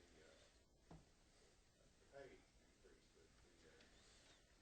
I'm confused about that. Yes, and that was talking about if the proposed 4% salary increase that goes into effect would go into effect in 07. Part of that letter was 07, and I think that was may have been in the 07 portion. Okay. And of course, if that goes through, you know, we're getting into 07, but I think we were only allocated like $96,000 increase for 07, or for our entire budget. And a 4% increase alone annually is a $200,000 with benefits, $200,000 increase to our budget. The reason I'm confused about that is that in the 06 or in the 07 governor's recommendations, I believe that was supposed to reflect whatever paid, 4%, 2%, whatever for state employees. Well, it would reflect 6 months. And no other monies for any other operating increases that go along with health care, but it would reflect 6 months. Okay. Well, I appreciate you all coming. I don't think there are any other questions about it. We will certainly look at this request, and I just need to reiterate that we in this subcommittee and the full committee can only report to the General Assembly, to the House of Representatives. We can only report our recommendations, or our version of the budget, at the amount that the governor has set the revenue estimate. We can't set it in the we can't make it any higher and add things. We can't add things. So anything that we add, we have to find some place to cut. And so it's not. I mean, I wish and we would do anything. Every member of this subcommittee would do everything, and we'll do everything that we can to help y'all, because the mission is so important and so close to our hearts and everything. I just want you to know that we can't just add it, but we will review it and in any way that we can to help. Well, I appreciate that, Mr. Chairman. And Jim, if you could do that, if I take the liberty of preparing a handout with salient points of what I've just presented to take with you, which I hope will be helpful to you as you continue deliberations later on. Representative Smith, I appreciate your comments. It's rather alarming and discouraging to visit the nursing home sometime and see the increasing number of Vietnam veterans now that are entering the nursing homes today and that are populating our 2 state veterans nursing homes. It's increasing every day. I thank my lucky stars that right now Representative Maxwell and myself are not yet among those numbers. So.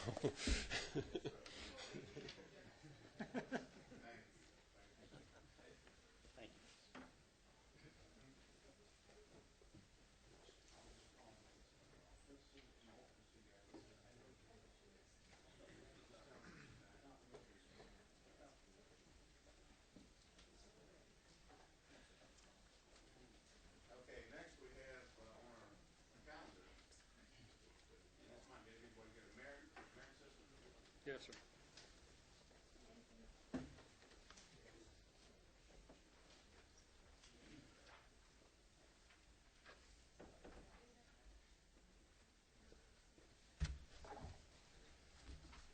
If you would just introduce yourself to us and tell us the mission of your... All right. My name is Wayne St. Clair. I'm Commissioner of Georgia Merit System. With me is my colleague and partner here, Vic Keene, who is my budget expert. So having been with the state for 4 months, I think he may be able to answer some of these questions better than I can. So we'll proceed anyway. The core mission for our Georgia Merit System is to provide, I would say, comprehensive HR services, benefits, and products to all the state agencies and employees. And also we're the agency for collecting and storing employee data and other information for state employees and monitoring state employment and personnel practices. We have taken the liberty of handing you a couple of things, and I'm not sure what you guys want to cover, but we're prepared to cover, if you so desire, some issues around the pay raise if you're inclined to talk about that today as well. So I'm going to turn it over to Vic and let him kind of go through the budget with you real quickly, and then answer any questions you may have. Thank you, Commissioner. I'd like to call your attention to page 2 of the document that gives you an idea of the breakdown of our revenue sources related to the agency, principally of which is the merit system assessments that we charge $147 per position for state positions, essentially, that are in the respective agencies.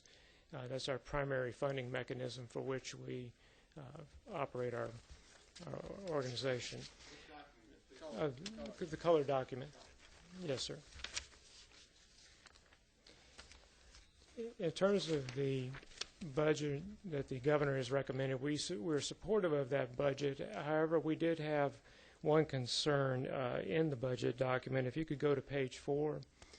If you look at the payments to the Treasury of $1.5 million, those funds were earmarked for one of the governor's initiatives, the Leadership Institute, which is one of his primary initiatives in terms of a better managed state, which he is trying to get Georgia in the forefront in terms of other states. We were concerned about this issue in that our funding is based on the assessment. However, we do have rollover funds that cover certain expenditures as we go forward. And by making this transfer, that eliminates our rollover funds for the Leadership Institute. So we wanted to point out we were concerned about that. We have made the Senate leadership aware of this issue. And with that, I'd be happy to answer any questions you may have concerning the budget document. Any questions from the subcommittee? I don't see any questions. Okay. Thank you.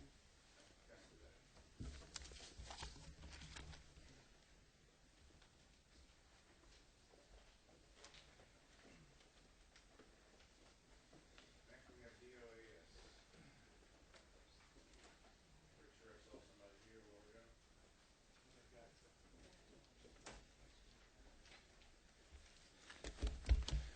Good afternoon, ladies and gentlemen. It's a pleasure to be back with you again.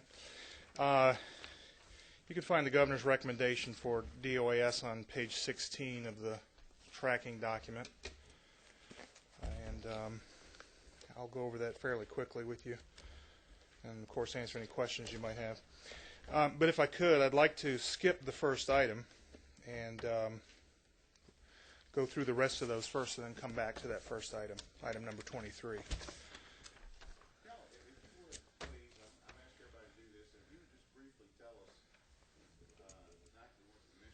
Sure. Our mission is to provide cost-effective and efficient business services to other state agencies so that they can achieve their mission to citizens of the state of Georgia.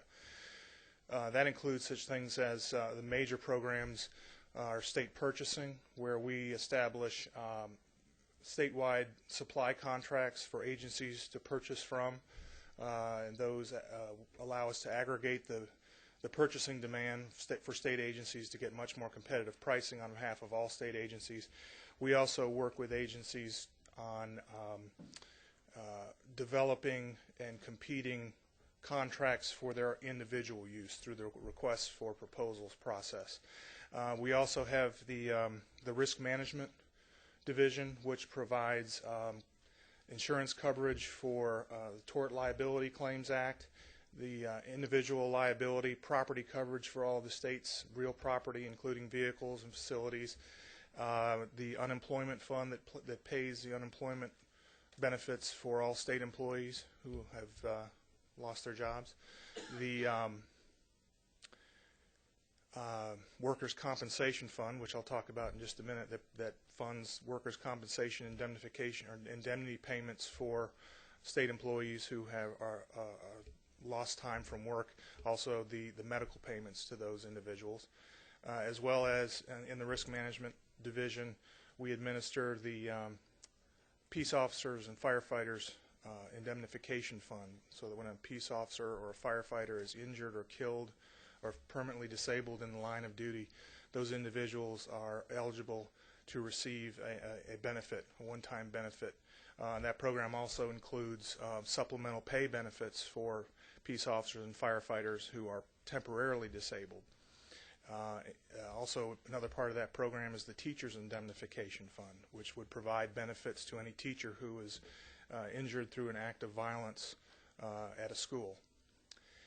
Some of our smaller programs include fleet management support for the state's fleet of motor vehicles. We provide contract maintenance services and the state fuel card. We also, as we'll talk about at some point this session, implementing a first statewide asset management program to manage that fleet of state vehicles. We run the state motor pool over next to the Trinity Washington building, renting vehicles to state agencies as they're needed. We run the mail and postal services on Capitol Hill. We also provide rapid copy services through Xerox Business Services, both at the Twin Towers building and I believe in this building, or yes, in this building.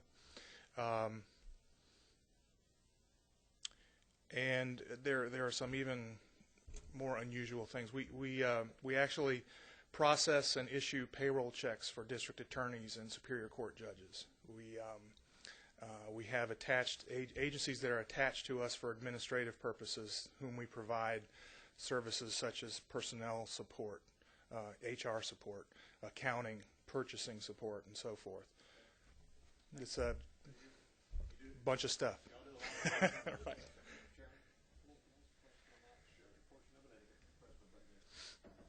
In the light that you'd be doing purchasing for some of the other agencies and departments, when we were talking to the Secretary of State's office, they were saying that with the new elections, voter ID, should it go through as stated, they'd be having to purchase all of these cameras and equipment to do that. Would that be something you'd be? Yes. Yes. Would you be doing the bidding process for the Elections Commission, or would you actually be purchasing it through your? We would be involved. We recognize that in a case like this, the agency is the expert in what they need to get the job done. So we are involved from not really an oversight perspective, but an assistance perspective in terms of helping them to understand the market and the trends in the marketplace, understand the potential supplier pool, perhaps even set up some target pricing levels that we might shoot for, and to really do the administrative work surrounding issuing the proposal, helping to evaluate issue the solicitation, evaluate the proposals that come in response to that, and then actually making the notice of award. So we support them in getting that done, but they're really driving, designing, or developing the scope of the equipment or the requirements of the equipment that they'll be purchasing. We are looking for appropriations probably this year because we do have elections coming up in the fall. Would your department perhaps be able to do a thumbnail quotation? We've had two different numbers, seems to be about a little over $1,000 per county, and Secretary of State's office has come up with $6,000 per county, and it seems that we're going to have to come up with the money from somewhere. Would that be something that perhaps we could come to you and say, some of you just kind of check this out and give us a rough estimate of what you believe it would cost? We'd be glad to take a look at that. If there's a standard list of equipment that each county will need, we can do that.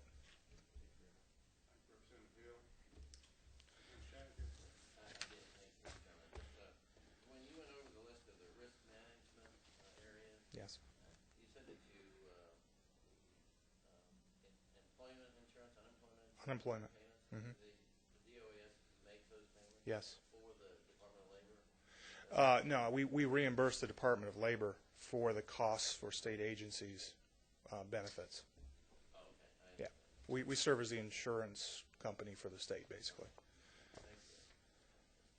Thank you. If you would go ahead and proceed then. Okay. Thank you. I'd like to actually begin with item number 24 under bulk paper sales. Since you all last met, we conducted a fairly thorough analysis of our competitive position for our bulk paper sales. If you recall, we used to sell bulk paper to state agencies 20 cases at a time out of our warehouse facility down on Murphy Avenue. The paper industry, the paper supply industry is very volatile, and prices are changing on a day-to-day basis. When we took a look at our ability to provide competitive pricing to state agencies, we determined that we really couldn't make the pricing changes quickly enough to stay on top of that and provide a value-added service to state agencies. It would be much more efficient and cheaper for state agencies to actually go to the marketplace through our office supply contract or through contracts or relationships that they had already developed. Educational organizations have their own buying consortiums and so forth. So we felt like it was not really providing the kind of value that we wanted to provide, and decided really to get out of the business. So you'll see a reduction of $2.2 million, almost $2.3 million, which represents the cost of goods sold actually when we would purchase the paper and resell it to agencies. We have also eliminated the service contract management program, which was essentially two positions that managed that bulk paper contract and also managed some of our fleet contracts, and transferred those positions, requesting to transfer those positions to fleet management through item number 29, I believe. So essentially, these are all agency funds, which are recoveries that we receive from state agencies for the sale of goods and services.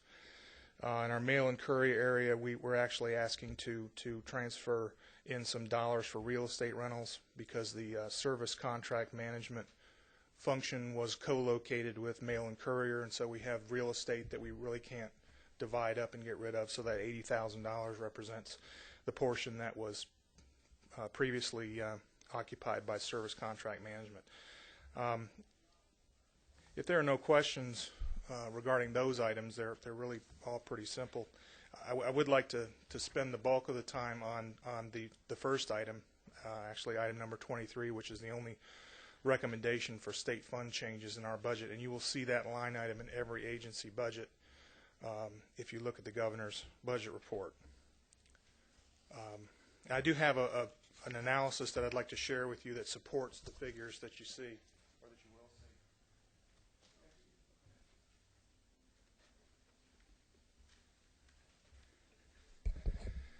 see. I'm providing you with an analysis, multi-year analysis of the workers' compensation program, which is one of the programs I mentioned under our risk management division. What we do every year is to conduct a financial analysis and look at the beginning balance of the fund, the expenses that we're going to incur over the year, in addition to the revenues that we would be bringing in from premiums charged to state agencies, and project a fund balance, or the health of the fund at the end of the particular fiscal year. And what I've given you are actual expenditures from fiscal 2002 to 2005 that show you the health of the fund, both on a cash basis and an actuarial recommendation basis.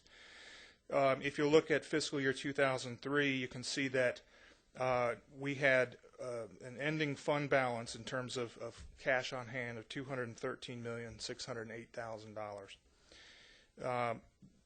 The actuarial recommendations for the fund, which would provide for essentially recognizing payments that would be made for claims that had already been received and for claims that might be received through that year, in order to pay the full run out of those claims, however long they might take, and then that would be a number of years. So that number represents basically if we went out of business today, how much money would we need on hand to pay all of those expected claims.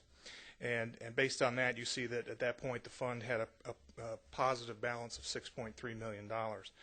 Since that time, we've moved towards a cash balance funding approach, and have, in order to accomplish that, not charged workers' comp premiums to state agencies in fiscal year 2004 or 2005. And as you can follow that analysis, if you look at fiscal year 2006, without the funding that the governor's recommended, we would end the year with approximately $61 million in cash, looking at a cash payout the next year of approximately $67 million. So if that trend continues and we don't once again begin to charge agencies premiums for the workers' comp fund, we would actually end up in a negative position by fiscal year 2008 of about $50 million. So we believe that it is essential to begin putting money back into this fund to maintain a positive cash flow, and what we'd like to shoot for is about a half a year's surplus or half a year's reserve, because as you can see, the actual expenses to the fund fluctuate fairly significantly every year, and we don't want to run into a situation or end up not being able to pay the claim. So we do believe that there is a small reserve requirement there, even on the cash funding basis, of about 50% of the prior year's payouts. So you can see that the governor has recommended $6.5 million in state funds, which when combined with, when we develop a premium for that, we would actually draw in another $1.3 million in agency funds and federal funds, other funds, for a total premiums of $6.6 million to the fund. That plus what the governor's recommended in fiscal year 2007 will keep us in a positive position through fiscal year 2007.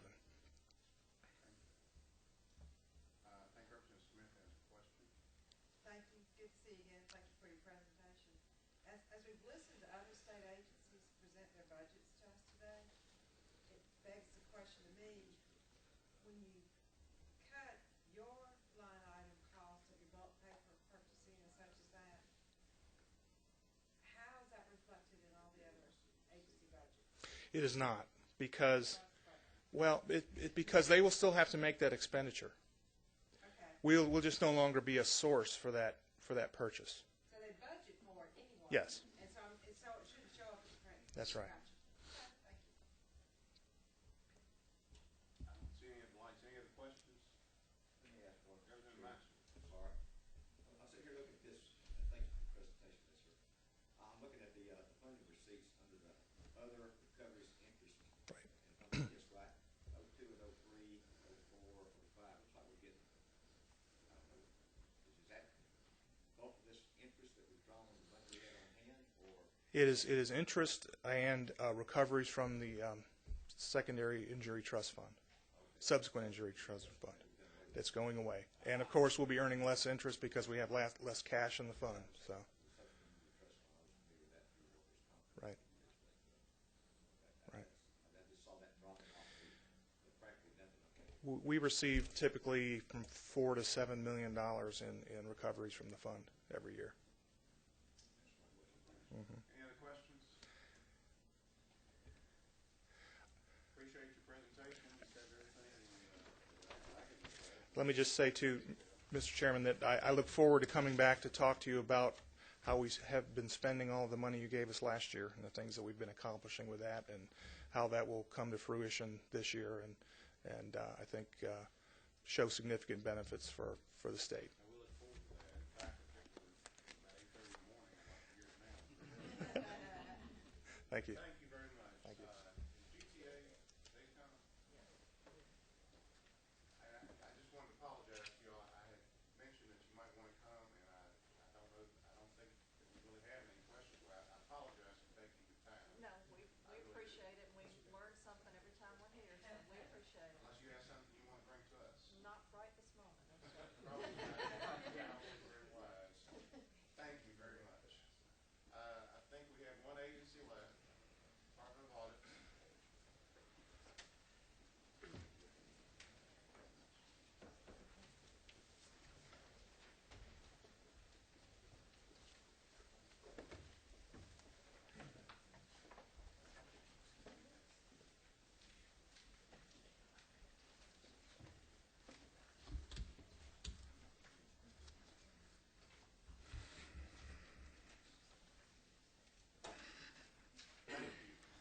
Yes, sir.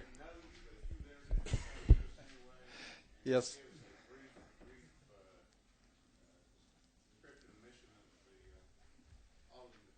Yes, sir. I'll be glad to. The Department of Audits and Accounts mission statement provides that we exist to provide decision makers, such as y'all, with relevant and credible information to promote improvements in accountability and stewardship in state and local government. Now, the way we accomplish that is by performing a core group of audits. We perform the audit of the financial audit of the comprehensive annual financial report of the state. We perform the federal statewide single audit. We audit colleges and technical schools. We audit Medicaid providers, local boards of education, regional libraries. We perform a wide variety of performance audits as well as information system audits, which pervade all those areas.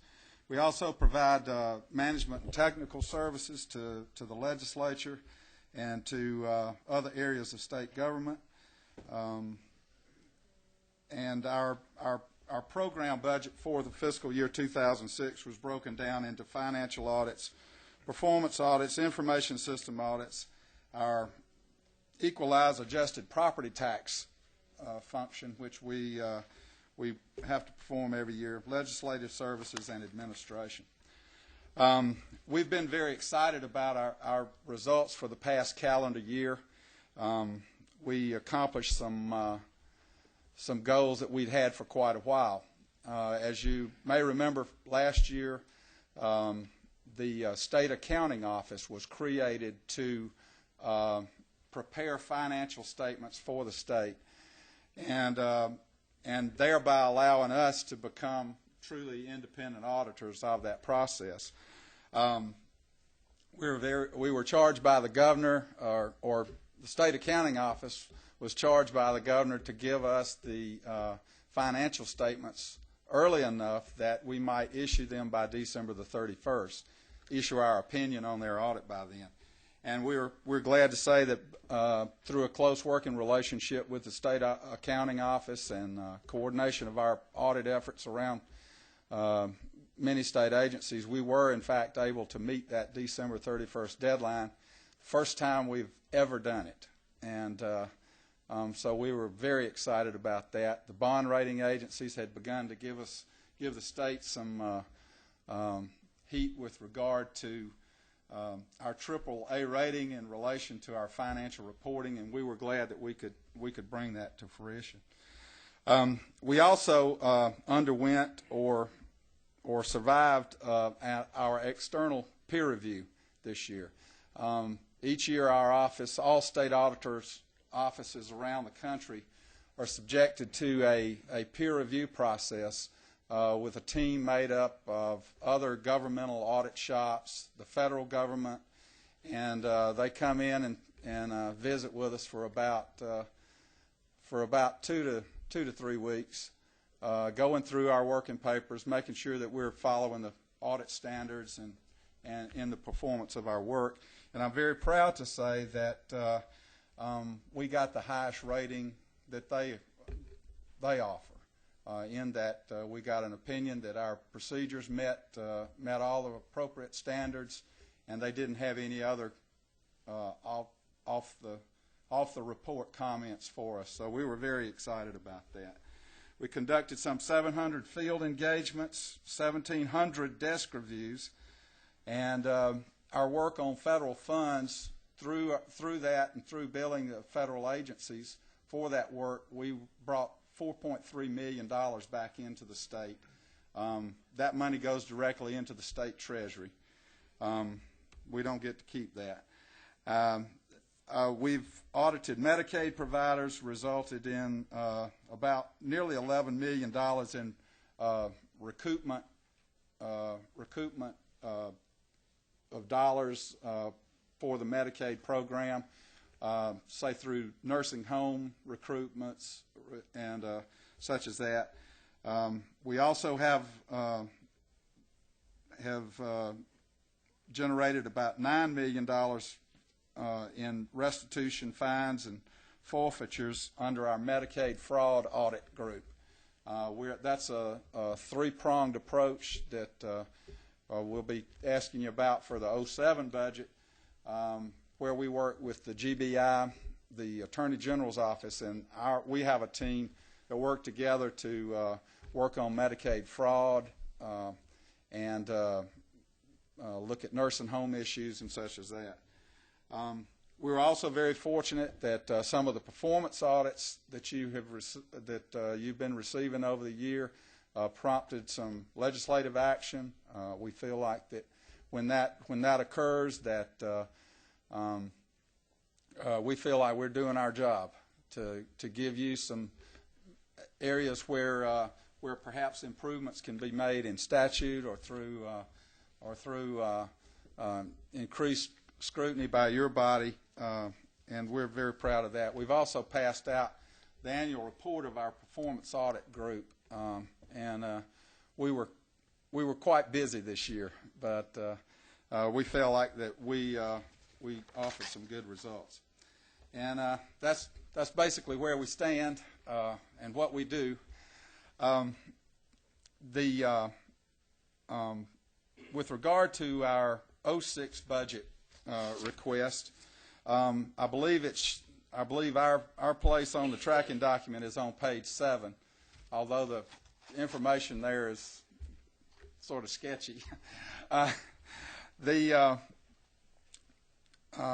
With regard to the fiscal year 06 budget, we have in our financial audit area, we are somewhat hamstrung, or we have to really look at timing of patterns as to when we can get accounting graduates and such as that. And if you look at the handout on page 3, with regard to our 06 budget, when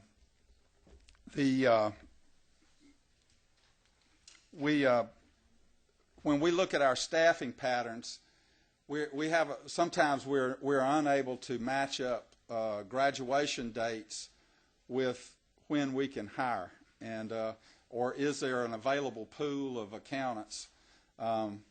Believe it or not, the numbers are dropping that meet our criteria. So basically, what we've identified here in the $280,000 are dollars which we do not believe that we can obligate by the end of the fiscal year.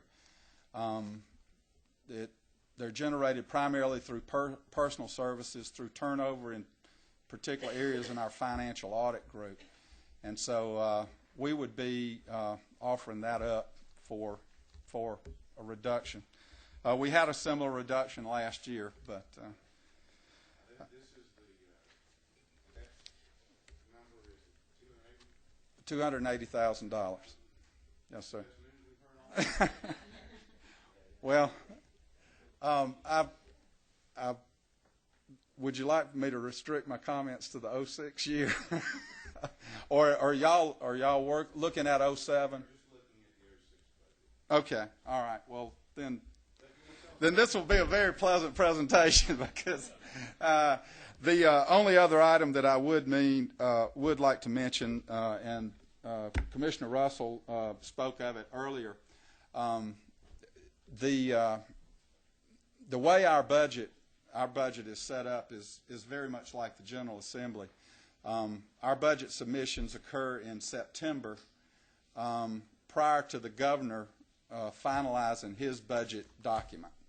And because of that, there are certain expenditures which are contemplated in the governor's budget document, but which is not contemplated in our budget, or the General Assembly's budget, or the judicial budget.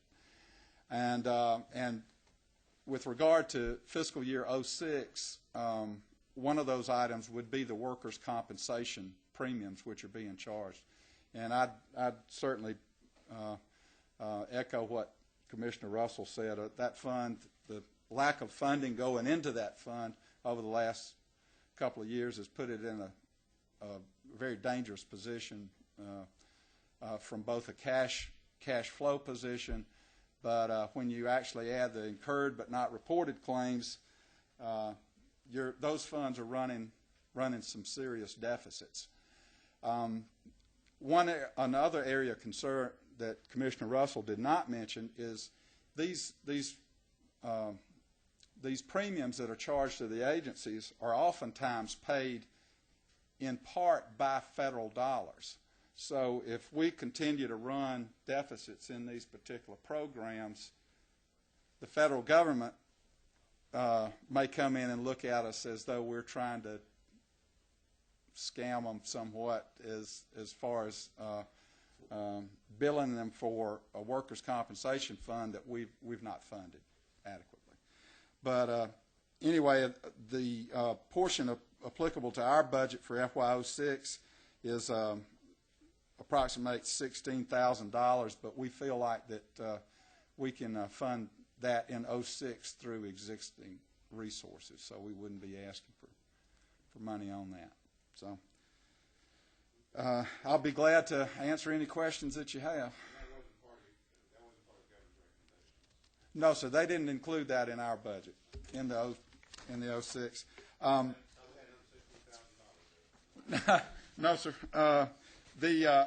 Just by way of explanation, the last 2 pages of the handout involve our 07 budget, but I'll be glad to go over that another day because the news on that one's not quite as good.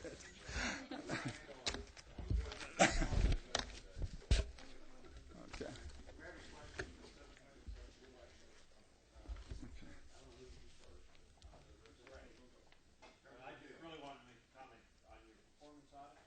Yes, sir.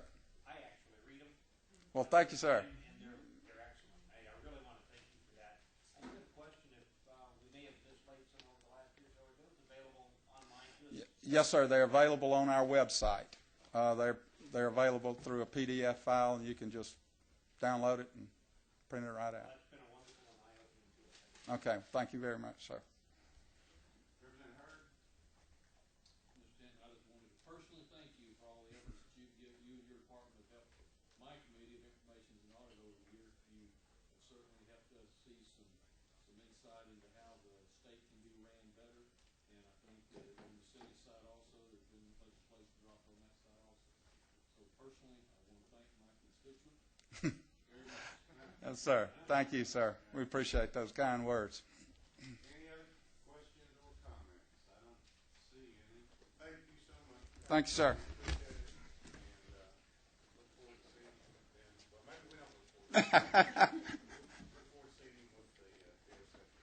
We'll put as much lipstick on the pig as we can.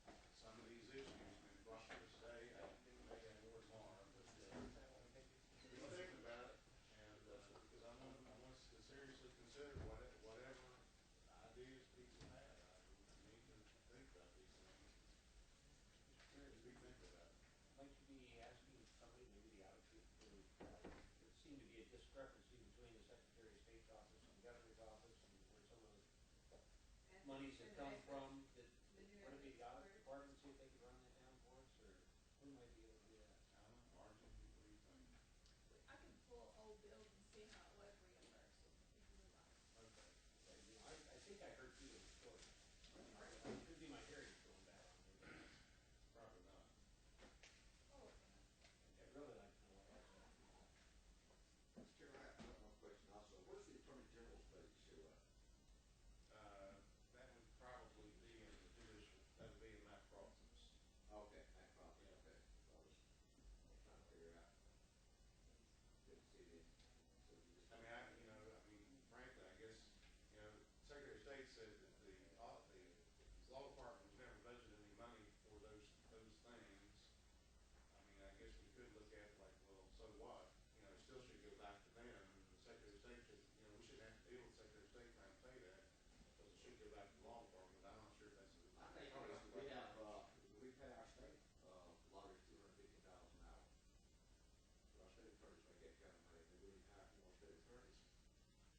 Patty's signature. That's what they were billing us. The bill we were getting from the Attorney General's office is $215 an hour. I doubt we pay our state auditors or state attorneys that much. So that's the question to say. Well, if you will get us that information, Margie, and think about these things, I hope that you can all be here tomorrow afternoon. Last year, I don't think it was after the budgeting process, this committee met, the subcommittee met to have a hearing on reimbursements to prisoners, ex-prisoners. And I've already heard that mentioned in corrections that they were going to do it. Have the procedures changed from last year when this committee had to meet? And now it seems like it's already being done on another one. I'm just confused. No, I think what they're talking